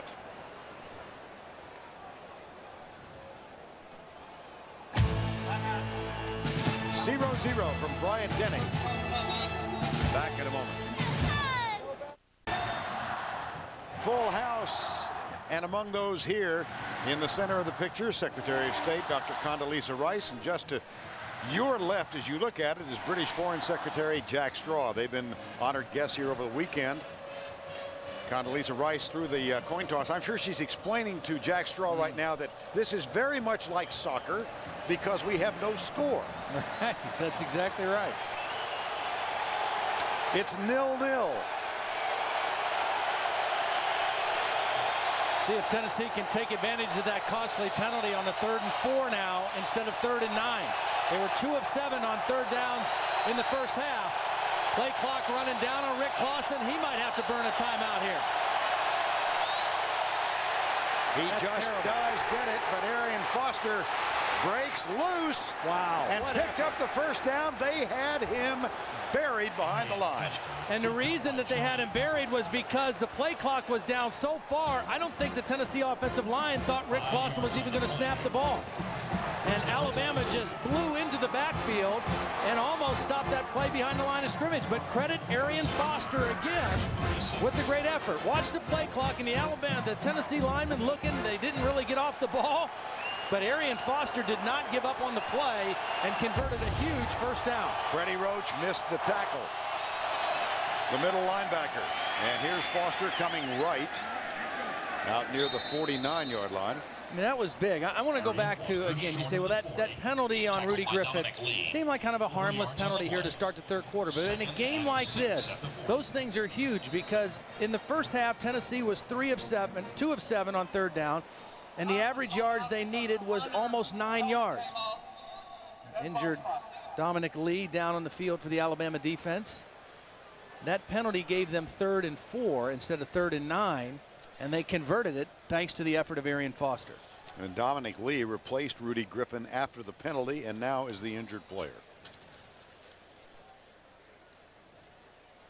There's Dominic Lee, number 96. Normally when linemen get hurt, offense and defensive linemen, they're engaged with somebody and somebody else falls into their legs or into their body. Time called on the field. Medical attention being paid to defensive tackle Dominic Lee. Tim Brando back in New York. Very important game for two teams trying to become bowl eligible. And Blake Mitchell of South Carolina to Sylvell Newton, who last played quarterback for Lou Holtz, goes 11 yards to Carson Haskins. It's a 14-7 lead for South Carolina. The old ball coach with a little trickeration there, Brian. Ah, the trickeration. Yeah. Absolutely. As long as there isn't any slippage. 2nd down. Foster remains at the running back behind David Holbert, number 30. So a couple of youngsters in the backfield. It's Foster. And he works out near the 45. He sure is. He's averaging over 5 yards a carry. And Gerald Riggs only averaging 2 yards a carry. So Philip Fulmer and Randy Sanders electing to go with the youngster, the redshirt freshman out of San Diego, California. And what he's doing, he's giving great second effort. He's not going down after the first contact. Well, this is a Tennessee football team that averages less than 100 yards per game. Alabama is extremely small at the defensive tackle position right now. Justin Britt and J.P. Adams, both much smaller than the guys they replaced. Try to bounce it outside was Arian Foster. Ramsey Robinson. And let's get more from Tracy Wolfson on Gerald Riggs. Tracy? Well, Todd, you were actually right when you said Gerald Riggs didn't look right out there. Trainers were checking out his ribs. We'll get back to you with more information when we get it. Well, they must not be too bad. I just don't think he did maybe look like he was trying to protect himself a little bit. He was turning his shoulders as he got to the line of scrimmage, which he's not normally accustomed to be doing. You see, they've got 66 for the day, but they are averaging 98.8. Here comes the blitz. Clausen steps up, delivers the ball. It's caught by Meacham, and he's dragged down for a loss of 1.5 yards. Mark Anderson made the tackle on him, didn't he? Mark Anderson and Robert Meacham were high school teammates at Booker T. Washington in Tulsa. They not only played football together, they won a state basketball championship together. Anderson was a senior, Meacham was a sophomore, and they played AAU basketball as well. Yeah. Meacham was the younger, played up with older guys, and going at each other today. 3rd and 12. Clausen, screen pass. And he gets loose. It's Riggs. I think he stepped out of bounds short of the first down marker. Pass complete to Gerald Riggs. Well, if so, it'll leave them 1.5 yards short of the first down. And another decision for Philip Fulmer. Call it officially 2. Yeah. You got to punt and play field position. Your defense is playing too well to put them in a tough situation. Hope that Britton Colquitt can kick one down there. You can down it inside the 10 and let your defense play with the Alabama offense in the back of their own end zone. Tennessee. DJ Hall deep to receive for Alabama. Ryan West is the snapper. Here's Colquitt's kick. And the gunner is down, and DJ Hall on the short punt. Fumbles the ball. My gracious. It's still bobbling around in there. Alabama very fortunate to get it back. DJ Hall has fumbled 2 punts today. One was more of a muff. That one was clearly a fumble. And he's a little shaken up coming off the field. By Alabama. He looks a little shaky back there himself. Tyrone Prothro 3 weeks ago. Fractured left leg, still hospitalized because of an infection. They're hoping that their teammate will get out of the hospital sometime next week. In the meantime, DJ Hall lets this one go to the ground. I think they should do a survivor where they just take all NFL kickers and put them on the island and see if any of them can, just see what they do. Just make it all kickers. On first down, Coyle, draw play. Darby, 2.5 yards out near the 12-yard line. Brody Croyle was talking about this rivalry with Tennessee and Alabama. His first memory, of course, he grew up hearing about the games, but he said the first game he attended was 1995 in Birmingham, when Peyton Manning hit Joey Kent for 80 yards on the first play of the game. And Tennessee began this sequence of dominating games. They've won 9 out of the last 10. Croyle was there as a 6th grader, said he'd like to be present when the domination ends, and the trend has turned around. Here's Darby. They've got a long way to go to get on the boards in this one. Ken Darby met near the line of scrimmage by the interior of the Tennessee defense. They're down. USC leading Washington by 20. Texas rolling over Texas Tech. Tech is undefeated. Georgia lost a quarterback, DJ Shockley, but they defeated Arkansas. Miami, Georgia Tech postponed because of Hurricane Wilma. LSU, Auburn tonight, as are UCLA, Oregon State. Notre Dame leading by a ton, and Tech trailing. That's a quick look at the top 10. 3rd and 6. Brody Croyle has not had a lot of time to throw the football on 3rd down today. Stunts and a 5-man rush, and a flag is down. I think it's going to be 3rd and 11 now. Oh. This offensive line for Alabama, Brody told us yesterday, it's the best pass blocking offensive line he's played behind at Alabama, but they are young. Offense, 5-yard penalty, remains 3rd down. Penalty was on right tackle Kyle Tatum. He's a junior, but the 2 guards are redshirt freshmen. The left tackle's a sophomore. The only real veteran up there is J.B. Klausner, the center. He's the guy that has to kind of keep those young guys all on the same page. But this is not your ordinary front 4 that you're facing with Tennessee. And now they can pin their ears back on 3rd down and 11. with 6:25 to go, third quarter. Stunts again. Croyle from the end zone. Heaves it on a turnaround play intended for Hall. And it went out of bounds. And did you see Brody Croyle? He threw that while he was backing up. And that's a quarterback who right now doesn't have a whole lot of trust in his protection in these third down and yard long situations. He's backing up. He's falling away as he makes the throw. He threw it a little too early for DJ Hall.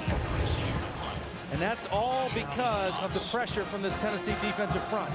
Highly possible now that Tennessee is going to get the ball inside the Alabama end of the field for the third time in the ball game. They had a fumble inside the 10 early in the ball game. Here's shots. Good one. Boomer. Excellent.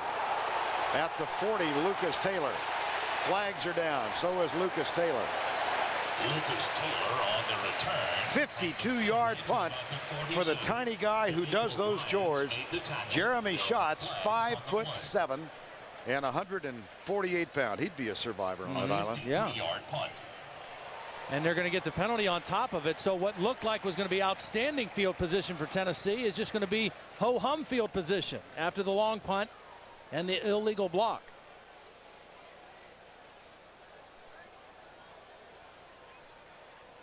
During the return, there were 2 fouls. Holding, number 26, as penalties decline.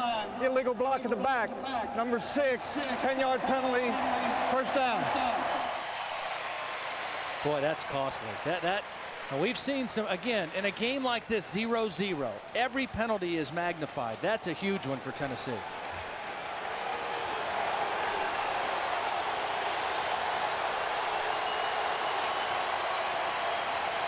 And the crowd responds.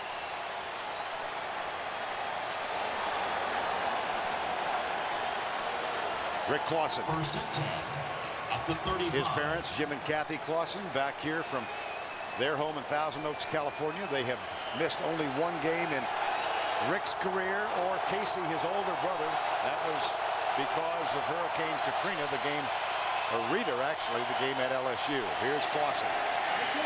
And Anthony Madison made a fine defensive play. Well, Alabama's defense has carried the day for them so far, and they are our Home Depot tools for success. Stopping the run, coming into the game, led by their 6 seniors, number 1 in the SEC in total defense.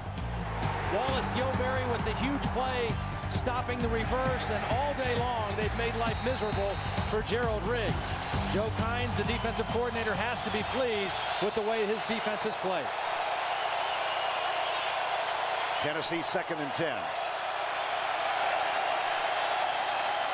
Deep handoff. Gerald Riggs, contact made, and Riggs is down. Gerald Riggs brings up a third down. Looks like the need will be 7, 6 or 7. 3 yards on the play. Freddie Roach, middle linebacker. Third down. Senior class, 9 fifth-year seniors, recruited by Mike DuBose, played for Dennis Franchione, had Mike Price as their coach for a very short time, and now Mike Schuler. They're bowl eligible now. They were off bowls for 2 years. They have been through a lot. On third down, moving pocket. Clausen fires it. It's caught by Jonathan Swain. And while we have a moment, let's go back to New York and check in once again with Tim. Vern, remember how Wisconsin won last week against Minnesota off a block punt with 30 seconds left? Well, here, the Badgers' Roderick Rogers will return this Curtis Painter pass at Purdue. 84 yards for an interception return. That made it 17-13. John Stocko's just thrown to Calhoun another touchdown. It's 24-13. Purdue is over October. Vern? My goodness. And a new punt returner now, Brandon Brooks, who stands all of 5'5". And they've uncovered the outside receiver. They're going after this one. He wears number 5, and this is a booming punt. And it takes a backward bounce, looked like a 9-iron. Excellent work by Tennessee on the punt team. Number 1, they protected the punter against an all-out block attempt. And then Colquitt with the beautiful high kick that had that nice little wedge shot bounce back like your wedge. I wish. partner. Oh, I wish. Next Saturday, our traveling entourage moves into Jacksonville for world's largest outdoor cocktail party. You know that part. Georgia, Florida, and it all begins with the TIAA Crep College Football Today program Saturday at 3 o'clock. One thing I haven't seen Alabama run today is a screen to Darby. He hasn't had a lot of room running. Might see a screen in this possession if they get a first down out of this territory. Here's Croyle back, gets a good pass protection. Here's DJ Hall, and he's got a first down. That's a nice first down play for Alabama. You know, first down, Tennessee has to respect run pass. So pass protection's a little easier when the threat of the run is for real. DJ Hall, nice cushion by Wade. First and 10 at the 21. And Brody delivers the football. You got to get that first down. You can't punt out of your end zone on consecutive possessions and hope that your defense continues to hold up. DJ Hall breaks wide to the right side on first and 10. Keith Brown is near side. Croyle has to flip it out because he was under pressure, and he finds Kenneth Darby. To Ken Darby. Well done. Across the 25 and out of bounds. Pushed out by Kevin Simon. Take a look at the SEC West standings. Alabama, but they've got Auburn yet to play. That's their final game in regular season. LSU comes in here on November 12th. And the East standings, of course, Georgia undefeated with a 5-0 mark. Florida and Tennessee, Vanderbilt, 2 losses each. Of course, Auburn and LSU playing each other tonight down in Baton Rouge, a big game in the SEC. Here's Croyle, and he wants a bunch, and he's got Hall open and overthrows him. Oh, Betsy. Boy, they had it. That's the second time that he's had somebody running free that could have been a score, and he's overthrown them both times. I may be reaching here, but is it the difference in pro throw speed and Hall speed? Well, Hall has great speed too. Now, you know, he's coming off the injury. He's dropped a couple punts. He looked a little shaken up after the last fumbled punt. He may not be running as well as he normally does, but they just misfired on that one. Had it for the touchdown, no question. Third down. Here's Croyle. Now it's fourth down. Third down, it's too tough against this defense. First and second down, they can make a big pass play. Third down, they can't protect Brody Croyle against this front. They don't have to bring 6 or 7. They only have to rush 4. Jason Hall's there. Turk McBride's there. They are too good up front for Alabama to block in third down pass situations. On 4th and 11, Mike Shula's team has to go to the punt. It's Jeremy Schatz and Lucas Taylor, who had a 21-yard return in the first half, posted at the 38-yard line. This one high but relatively short, and a fair catch called by Ivy. Yes, he did. He definitely fumbled. Yes, he did. D'Amico Ryans right there. He went down to the ground, but I don't think he ever had the football. He touched it, but he never had it, so it couldn't have been the ground causing the fumble. The ball kind of hung on him a little bit, and he had to reach forward to try to make the catch. Watch, he has to go forward to catch it, and he just went right through his arms as D'Amico Ryans was right there ready to nail him if he doesn't make the catch. True freshman on the punt return. And LaRon McClain was about 2 yards away from him. I'm sure he sensed his presence as well. On the turnover, first down Alabama. Sweep Darby to the 45. And even if they don't score here, Vern, the critical thing that happened with that turnover is they have flipped the field position. This is a field position game, and you've seen Schatz have to punt almost from his end zone. Now, even if they don't score and have to punt, they have a chance to flip the field completely on Tennessee. Gain of 4 by Darby, second down and 6 at the 45. No score. Lucas Taylor, muffed punt. Turnover. They've got to throw on first and second down. They can't have 3rd and 6 or 7 or more than that against this defense. Draw play. Darby gets a great block in the corner, then a stiff arm. He's at the 40, a yard short of a first down. And a flag. That might go against Kyle Tatum for a late hit or at the end of the play. And an Alabama player down. It's Keith Brown. Oh boy. Now he's up. No. Now he's limping. They've already got Prothro in the hospital. Ezekiel Knight is going to take Keith Brown's place. Jesse Mahalona, the All-American, after the play. This is well after the play. He's working. Kyle Tatum is still trying to block and play, and there's Mahalona with the late hit after the play. Not a very smart penalty at all by one of your veteran players, and that field position just got even better for Alabama. After the penalty, first down. Just can't do that. I mean, that, you know, Philip Filmer said we just, against good teams, we can't do the things that we've been doing that have been killing us. That is something that kills you against a good team. And so a first down at the 25-yard line. Ezekiel Knight is the wide receiver. Darby on the handoff comes over left guard, and he is tackled at the 23-yard line. 2:12 to go in the third here. Let's check in with Tim back in New York. All right, Vern and Todd, Dwayne Jarrett is going to be on the receiving end for the third time of a Matt Leinart touchdown pass. It's the fourth of the day for Matt.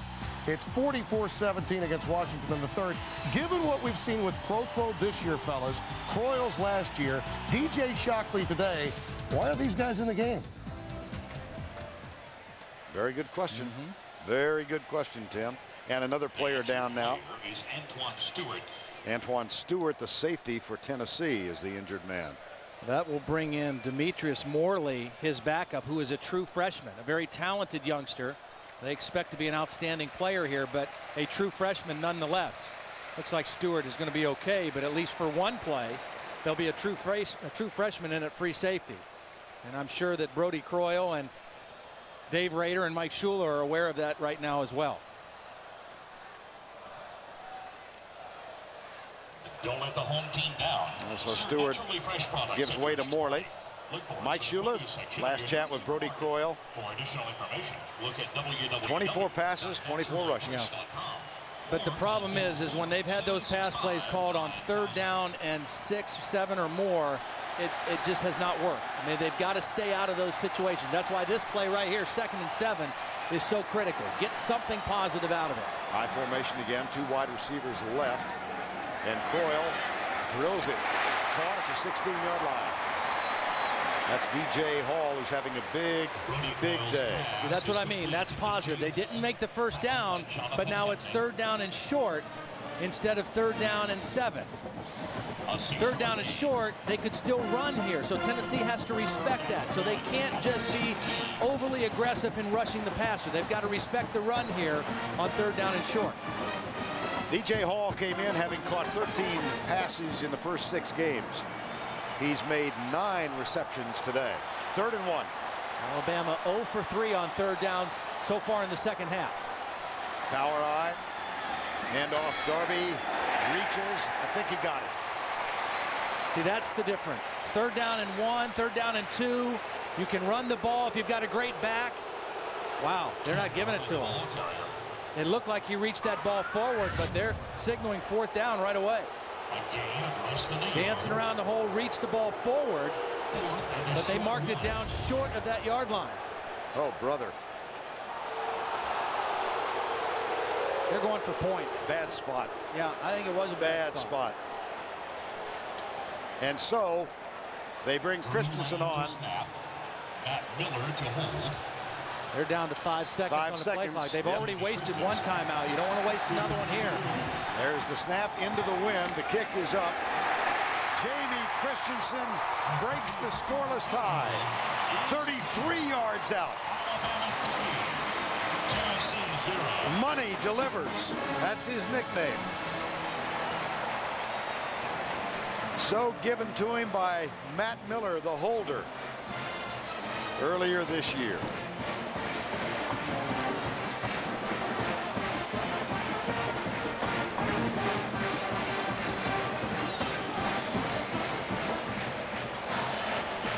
That's the end of 3 from Bryant Denny in Tuscaloosa. With our score, Alabama 3. Tennessee zip will return to Tuscaloosa after this word from your local station.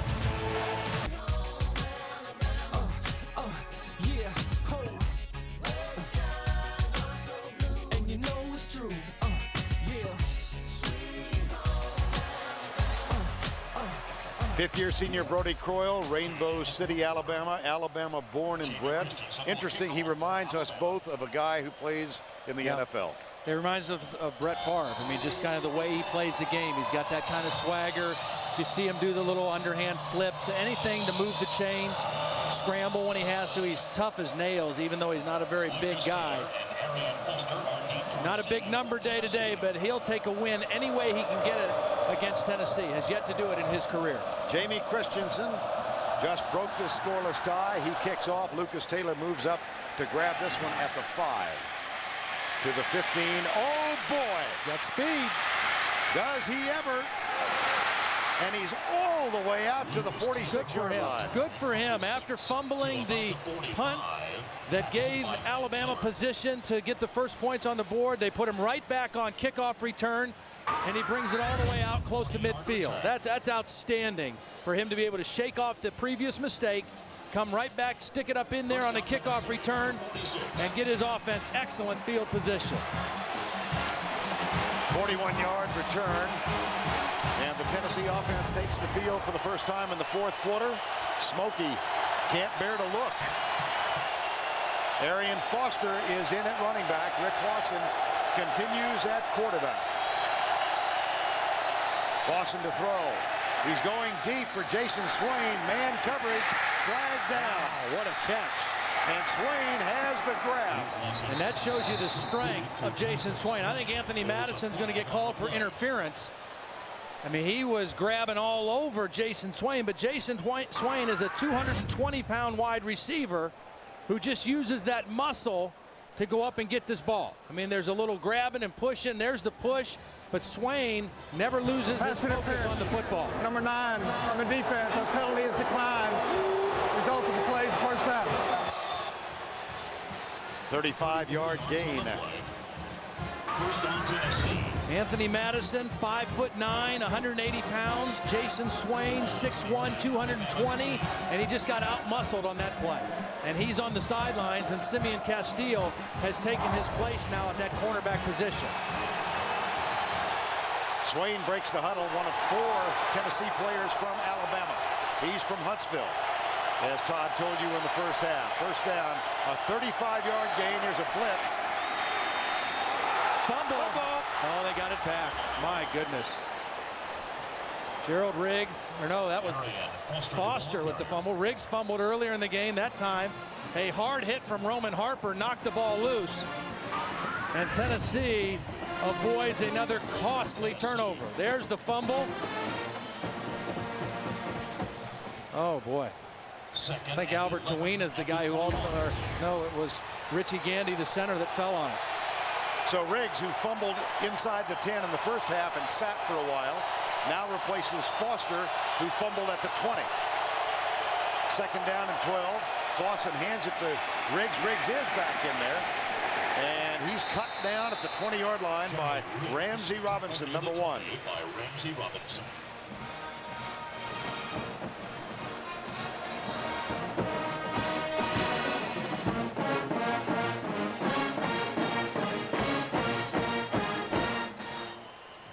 Third and 10.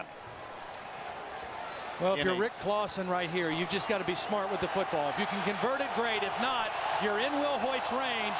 It's 3-0. Don't be careless with the football, whatever you do here. Alabama has 3 down. Robinson up on press coverage. Simeon Castile over on Swain, and listen to this crowd. They're going to have to call timeout. Yeah. Boy, when that happens, that just kind of fuels the defense too. There is a flag. Yeah, they picked it back up. They give the quarterback timeout there. But when you look like that, and linemen are looking around, and everybody's trying to hear, that just makes the crowd get even louder. So they had to take a timeout. Rick Clausen calls time. He's given timeout. We'll be right back. It's time for our Geico scoring recap. Easiest scoring summary I've ever been asked to do. Here's the only score of the game. Jamie Christensen, a 33-yard field goal. And that's where we stand with the 3-0 game. What a tough physical battle we've had. Absolutely. I mean, it's been an old-fashioned, like Philip Fulmer said, SEC defensive-dominated football game.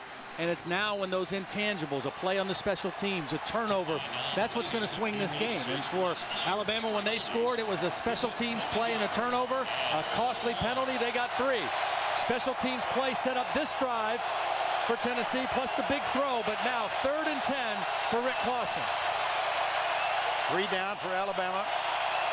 They bring only 3. Draw play. Arian Foster. That's Riggs, rather. Nice. And he appears to be a yard short. That's a smart call, though, because 3-man, and they guessed right that Alabama, with their nickel defense in, was going to rush 3 and drop 8.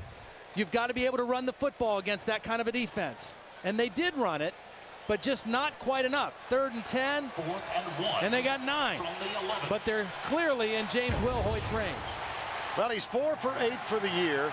You brought up a very salient point. He's got 2 blocked this year. And he did not look great in warm-ups before the game, despite Philip Fulmer telling us that he's been kicking it great the last 2 weeks. I didn't think he looked too good kicking it, going in this direction in pregame. And they may not get this one snapped. They do not. Yeah. Delay of game. No timeout called this time. I don't think this is such a big deal for Wilhoit. It actually might improve the angle for him on the kick. Offense, 5-yard penalty, remains 4th down.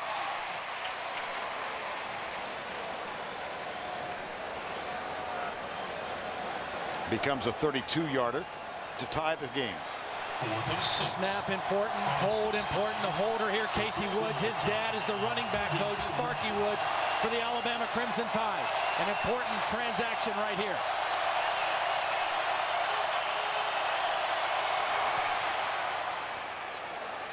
Perfect. The kick is good. The score is tied at 3, and a little chest bump for a kicker from the running back coach, Trooper Taylor.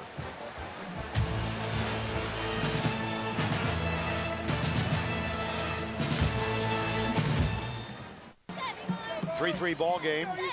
Alabama, Tennessee meeting for the 88th time. We mentioned at the beginning of the broadcast that Tennessee has won the last 3 trips here. Wednesday on CBS, Criminal Minds is TV's top new crime drama, keeping millions on the edge of their seats. See why Wednesday on CBS, America's most watched network. James Wilhoit will kick. Wilhoit, who just kicked the 32-yard field goal to tie this one, will kick off. Brandon Brooks and DJ Hall and Brandon Brooks are the deep man. On your left is 5'5" Brandon Brooks. On your right, 6'3" DJ Hall. Short, taken by Hall at the 15. Gets around the corner and moves out near the 35-yard line. And that's a bad special teams play for Tennessee, because right away you give Brody Croyle on the Alabama offense good field position to work with. Brody Croyle, who after the win against Florida was placed on the cover of Sports Illustrated with a headline, "Bama is back." They had a bye week and then they beat Ole Miss, and Brody said, well, I beat the jinx, and you said you thought about that. Yeah, I sure did. I mean, I'm glad he did, because I was not able to. I was on the cover after we beat Nebraska and we're undefeated. We had a week off, and then we came down to Legion Field in Birmingham and got whacked by Alabama. So I'm part of that jinx lore. Croyle nailed for a loss back at the 25-yard line. First time that Tennessee's been able to get to him on first down, and that's a good move by John Chavis, anticipating a first down pass and bringing some linebacker pressure. Kevin Simon is going to come on the blitz. Omar Gaither's going to blitz. This was a 3rd down blitz on first down, anticipating the pass on first down. And again, you see, when they pin their ears back and come, Alabama not able to protect. The 3rd sack of Brody Croyle in the game. John Chavis, appreciative of the effort of his defensive end, Paris Harrelson. 4.5 sacks for the season now for Harrelson. And a loss of 8 at 2nd and 18. Play clock, and Brody Croyle. That's their second timeout used by Alabama here. That leaves them with only 1 with almost 11 minutes left in the game. 10:58 remaining. 3-3 ball game. Back to New York, Tim Brando. Sylville Newton is easily Steve Spurrier's best athlete.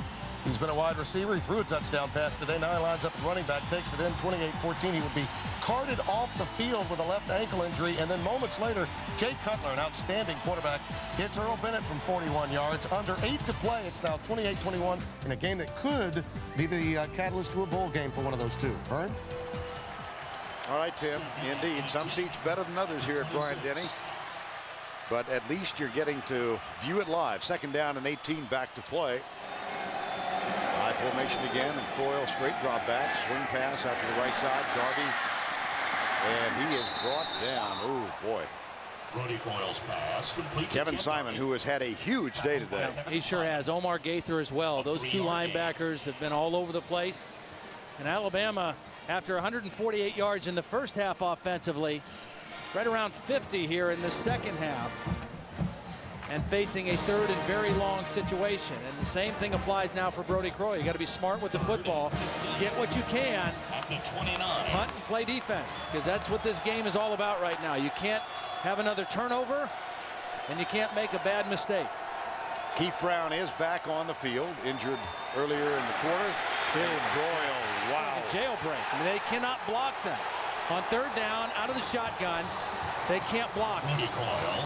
Kyle Tatum, no chance against Paris Harrelson. I mean, Paris Harrelson is just going to run right around him. It's not even, he doesn't even have to use a move. He just uses his speed and goes right around Kyle Tatum. That is the 5th sack of the ball game by the Tennessee defense, and it's the 2nd for Paris Harrelson. They knew this was the best front 7 they faced. I think they're even better than they anticipated. And 4th and 24. Jeremy Schatz. Lucas Taylor moves up to grab it at the 43-yard line. Nice tackle. Guess who? D'Amico Ryans.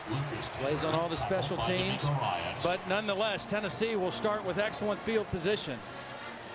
Because of that sack on 1st down, it really put Alabama in a hole, and Tennessee, their offense, with the short field. 9:23 remaining.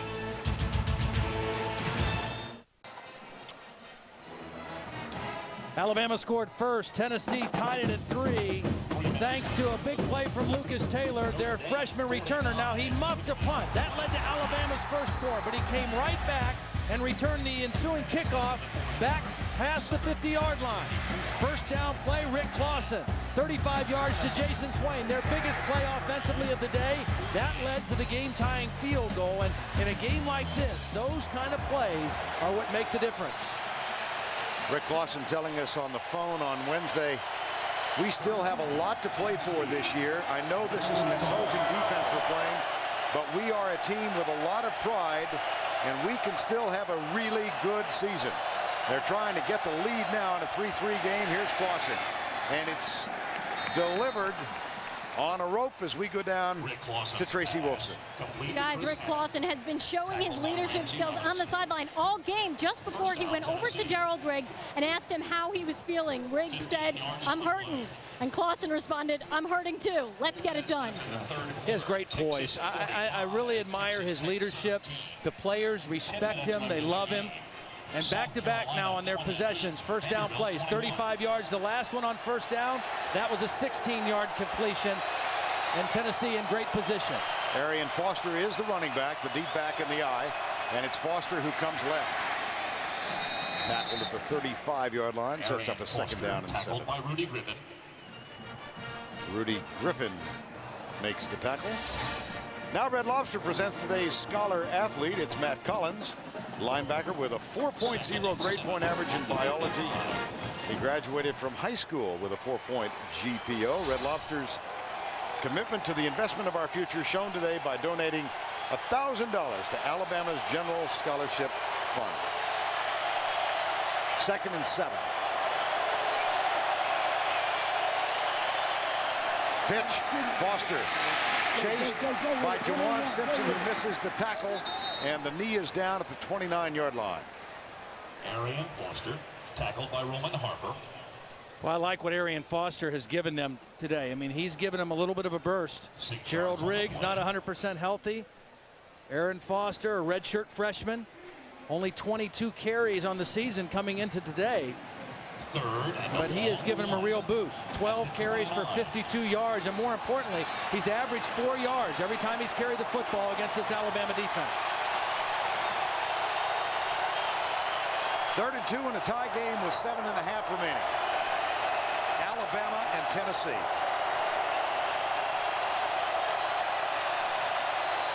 Foster hesitated, got out of the tackle of Gilberry, and apparently got the first down. Let's check the spot. And the good news for Tennessee is they continue to work the clock. Approaching 7 minutes left in the ball game. Gilberry is in the backfield, and he has a chance to stop Foster, but he can't bring him down. Good balance, good strength by Arian Foster to get the first down.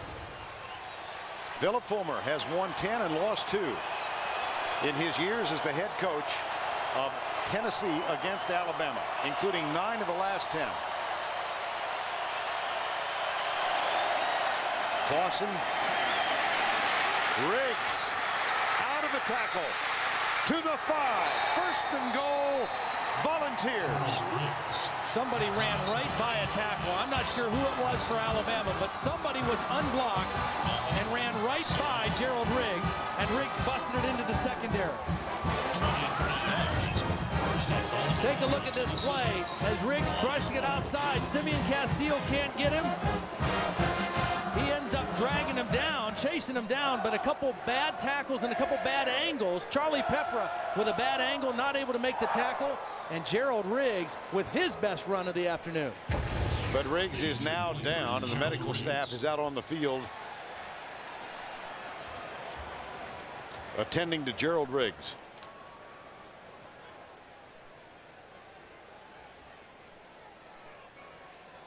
Tennessee today has used a lot more of their power formations. Tight ends, 2 backs, in some cases that triple backfield look. And they have really gone at this Alabama defense running the football. 50 offensive plays, 34 rushes, 16 passes. Very different than the Tennessee team we saw 2 weeks ago against Georgia. See the end of the play, Tracy mentioned, he said his ribs were bothering him. That doesn't help it, a play like that. Well, they continue to check with Gerald Riggs, and we'll check in with Tim Brando. Vernon, Todd, we've talked a lot about injuries today. Now, Vince Young is going to make an outstanding individual effort here to make it a 45-17 game against Texas Tech. And I know the Red Raiders can score a lot of points, but they're up 4 touchdowns now against them. And they've just started the 4th quarter, and for the moment, this Heisman candidate is still in the game. Back to Vernon Todd. Well, style points, you know, with the human voters.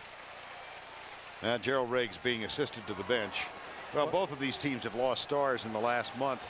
Tyrone Prothro was still in the game with Georgia up 31-3, injured on a 4th down pass. But what a great run. I mean, you know he's hurt, you know he's injured, but he came in and gave him his best run of the day at maybe the most crucial time in the football game.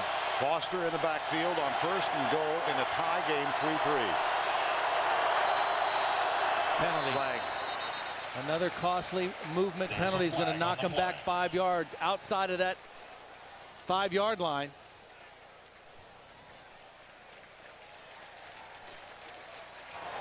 Dead ball, false start. Number 87 in the offense. 5-yard penalty, remains 1st down. Justin Reed, the tight end, number 87. And the mention of Tyrone Prothro leads us to mention also Jason Allen, the outstanding defensive back, injured with a dislocated hip in the loss to Georgia. Prothro still hospitalized. Jason Allen able to make the trip here. He's encouraging his teammates on the sidelines.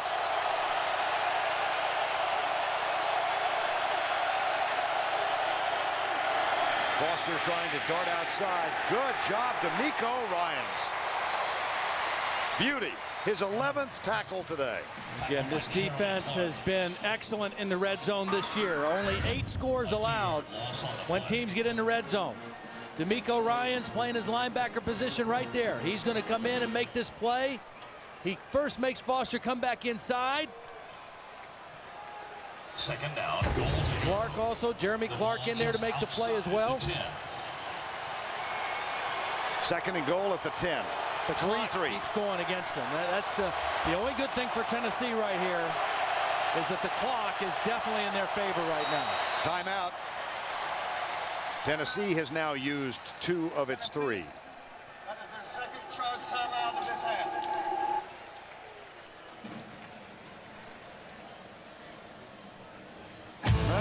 Philip Fulmer's team in scoring position in a tie game.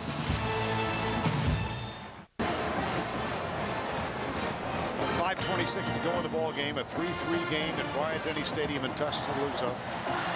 Randy Sanders, offensive coordinator, oft criticized, urging his team on now. They face a second down and goal from the 10 in hostile territory. But this Tennessee bunch, having lost twice this year, has over the years proven its resilience, particularly on the road. And they face an undefeated Alabama team who still cherish dreams of an unbeaten season. Clausen rolling to his right. Pulls up and throws it away. And the good thing for that for Alabama is it stops the clock because out of the end zone, incomplete. Flag is down. Flag on the play. Well, it He's can't certainly be, outside the tackle box. It can't be intentional grounding. It has to be something else, maybe an illegal man downfield. Past the line of scrimmage, perhaps? Yep, looks like they're putting it away. Uh-huh.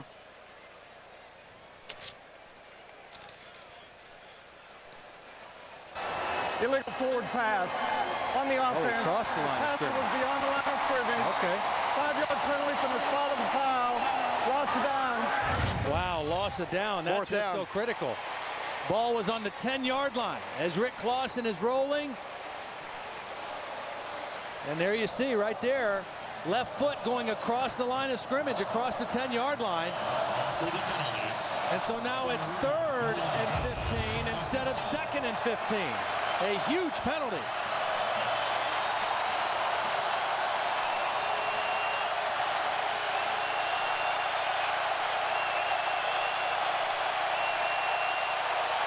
Clausen, screen pass, right side. Bumble in the end zone, through the end zone. Oh my goodness gracious. He might have scored a touchdown. Touchback. Instead, Alabama stops him. Touchback. Unbelievable. Corey Anderson, the 275-pound fullback. On the screen. It's a great call by Randy Sanders. 3rd and 15. The screen. They've got linemen out in front. He's got a full head of steam. Roman Harper, number 41, got his helmet on the football. And Alabama turns Tennessee away again.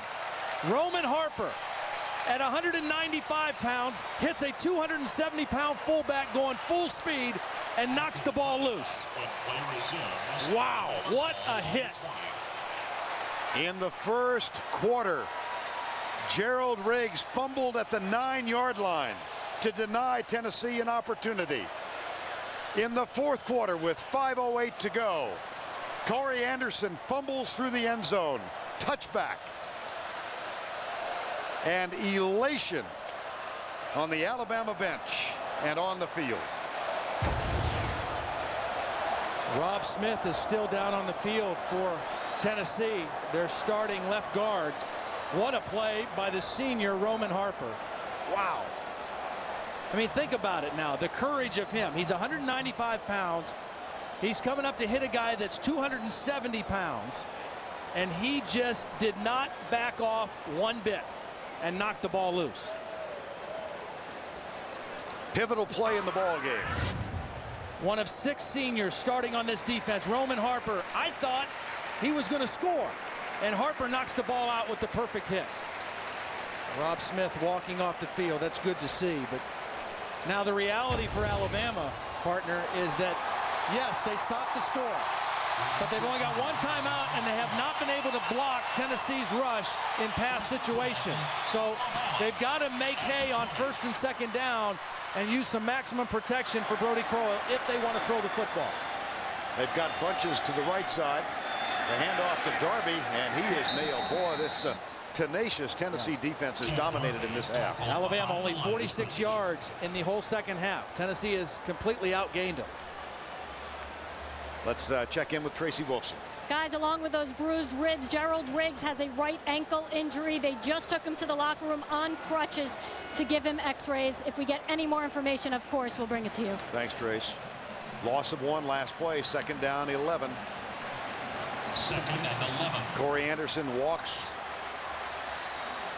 in anguish. Draw play, Darby.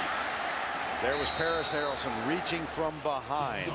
And let's go back once again quickly and check in with Tim Brando. All right, fellas, we got a wild one in Columbia, South Carolina. This is Kaysen Jackson. Garrison's going to take it in from 6 yards out. I don't know why they didn't go to replay. He was clearly down at the 1-yard line. It does count for a touchdown. It's tied at 28 with over 3 to play. South Carolina with the ball in Vandy territory. Vern? All right, thank you, Tim. 3rd and 9 here. Alabama's not converted a 3rd down in the 2nd half. Tennessee has cranked up that pass pressure and has sacked Brody Croyle 5 times in the ball game. He goes deep left side, man coverage, DJ Hall. He's out there. He got it.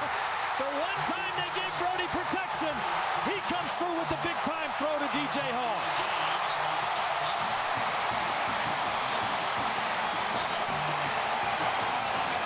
Brody Croyle can throw the ball as well as anybody in America, but if you can't protect him, he doesn't have a chance. 5-man rush. They hold him all out. Brody Croyle sets his feet and makes a beautiful throw on the outside to DJ Hall against Antonio Gaines, a backup cornerback. A much needed big play for the Alabama offense. Corey Anderson will not be allowed to forget the fumble through the end zone. That was a 43-yard gain. And the 10th catch for DJ Hall in this ball game. They give it to LeRon McClain, the fullback. Now it becomes field position. Yeah, absolutely. And I was just about to say, before that completion, I would imagine that Mike Shula in Alabama is almost hoping this would go to overtime, because then they'd at least be in the red zone, because they have not been able to drive the football lately in the 2nd half against this Tennessee defense. But one big play later, they are now on the 31-yard line. 2nd down and 6. Clock is under 3 minutes. Both teams 1 timeout remaining. 1 back. You want to gain yardage and you want to use clock here if you're Alabama. 2nd down and 6. Darby gets it. Darby sprints down to the 25. May have been his best run of the day. In tight spaces, making people miss, avoiding direct hits. He's not had a lot of room to wiggle today, but he wiggled on this one. Antoine Caldwell leading his way through there, and Kenneth Darby doing what he does best, making people miss in tight spaces. They won it with a 2-minute drive last week on the road at Ole Miss. Right. Christensen capped it with a 31-yard field goal then, praying for a chance to deliver another lead to the Crimson Tide in this one. 1st and 10 from the 25. Darby comes right, shakes the tackle, turns the corner, out of bounds at the 14-yard line. Ordinarily, you wouldn't want him to go out of bounds and stop the clock, but if he can turn the corner on the Tennessee defense and get closer to that goal line, 7 would definitely be better than 3 in this situation. Kenneth Darby gets outside the Tennessee defense and takes it all the way inside the 15-yard line.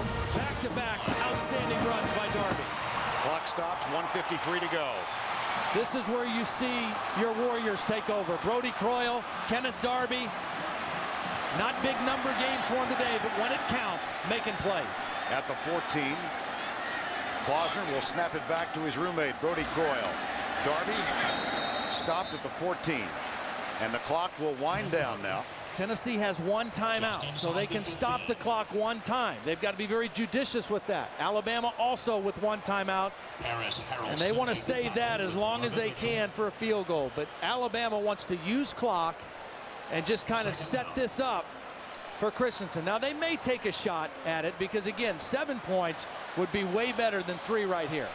But the bottom line is they're in good possession for Jamie Christensen, and they're working that clock down to avoid Tennessee having much time when they get the ball. High formation. Here's the handoff to Darby. And he's going to be stopped right in the middle of the field. Absolutely. He went right to the middle and protected the football. Jamie Christensen missed one from 50. He hooked it wide left earlier in this ball game. He nailed one from 33 to give Alabama a 3-0 lead. He got a standing ovation walking into class last week. What's going to happen this week if he makes a kick here to win? They'll empty the building for him. Jamie Christensen, Norcross, Georgia. Spent 1 year at a naval preparatory school before transferring in. He was the kickoff man last week, as they had last year, behind Brian Bostic, an all-SEC kicker. And for this season, he's 9 of 13. His nickname is Money. It was given to him by his holder, Matt Miller. They signed this $1 bill, and he wears it between the 2 socks on his right leg. And he would like to earn his way in a moment. My goodness.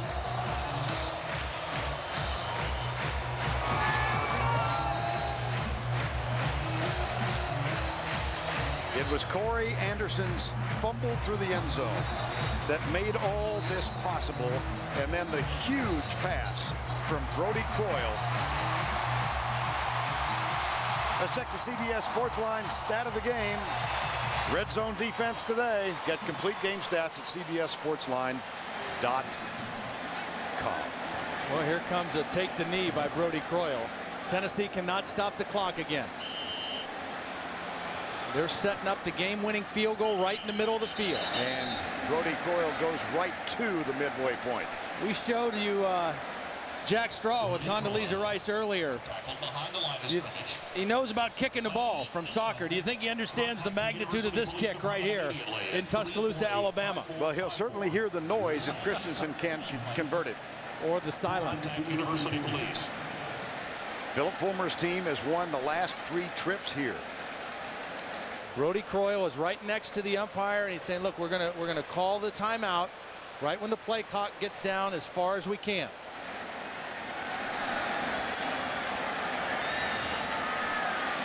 There it is. 18 seconds left in the ball game.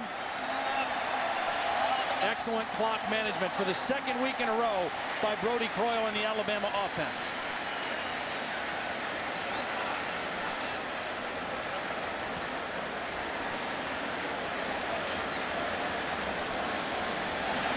The first time they played was in Birmingham.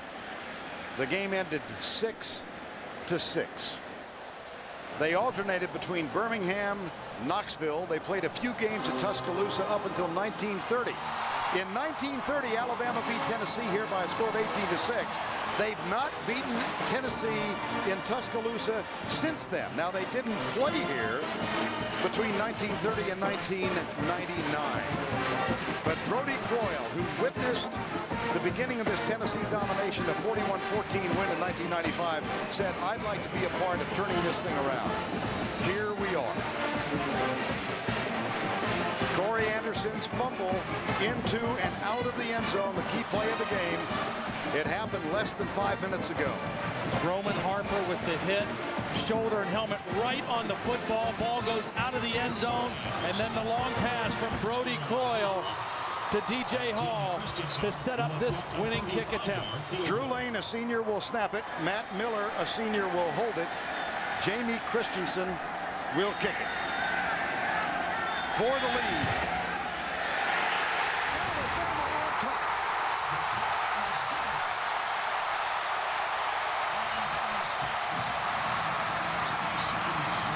Shula's telling him is, hey, you still got to kick off. We've got to run down and cover you've got to kick it in the right spot.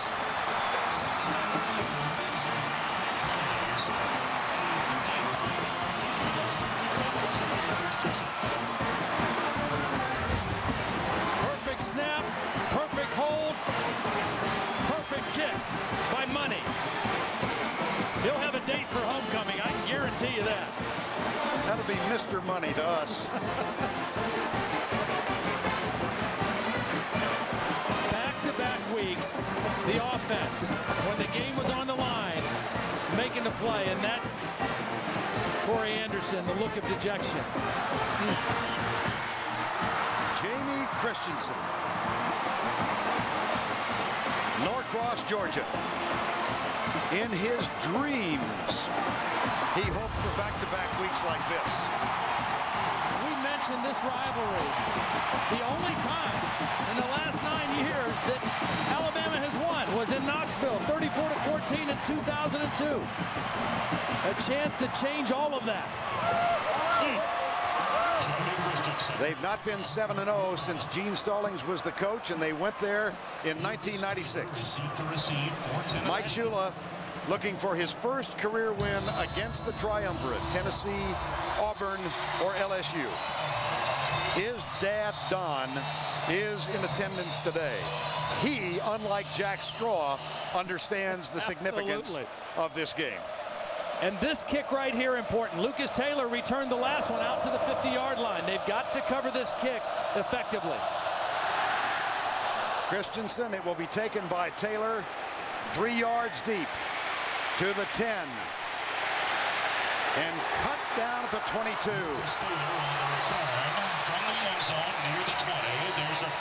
The flag is down.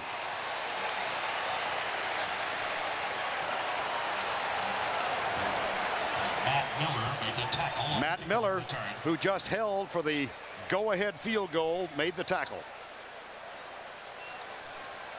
You know, if Alabama holds on here and wins this game, you just get the sense, as we've talked to the Alabama players, particularly these seniors, guys like D'Amico Ryans and Brody Croyle, they've been through so much here in this program. More negative than positive, and yet here they are, their senior year, experiencing what they always wanted to experience here as Alabama football players. And you almost get the feel that a guy like Brody Croyle could will a team to win in a situation like this. Personal foul, Tennessee. Well, that's the second personal foul penalty on Tennessee, and they both have been costly.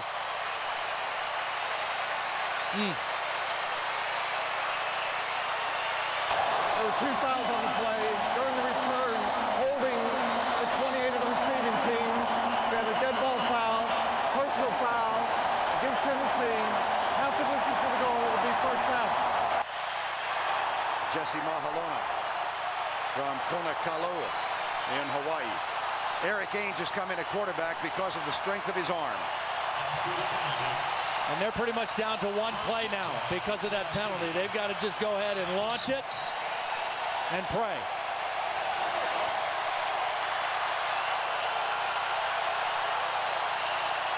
Listen to this place. Ainge deep. Rainbow pass. D'Amico Ryans intercepts. Perfect ending. Absolutely picture-perfect ending. The All-American, academic and physical All-American with the interception. And Alabama's dream is still alive.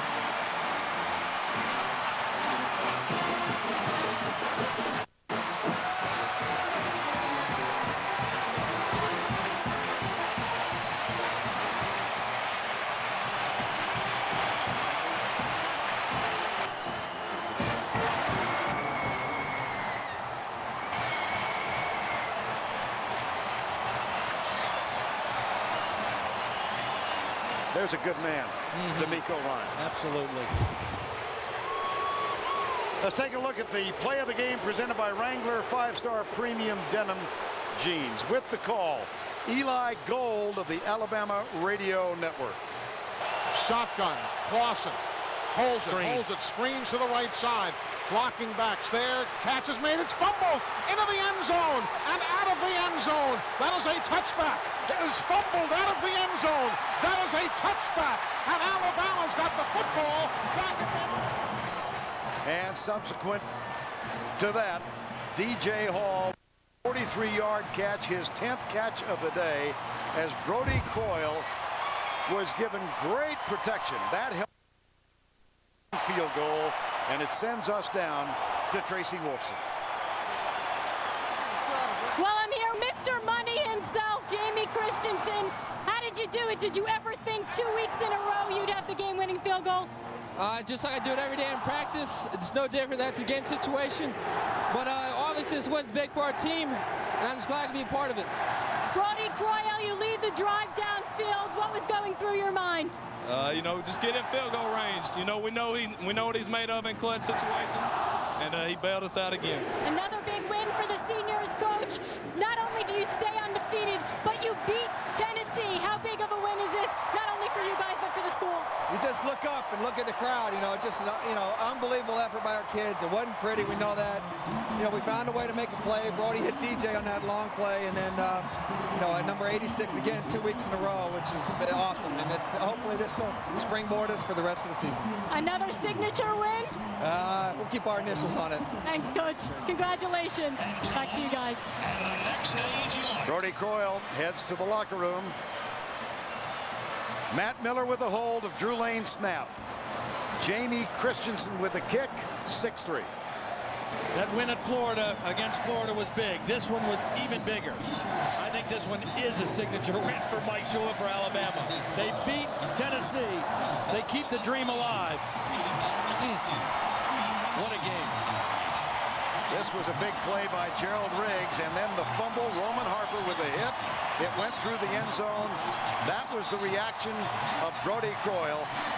D'Amico Ryans, 11 tackles and an interception.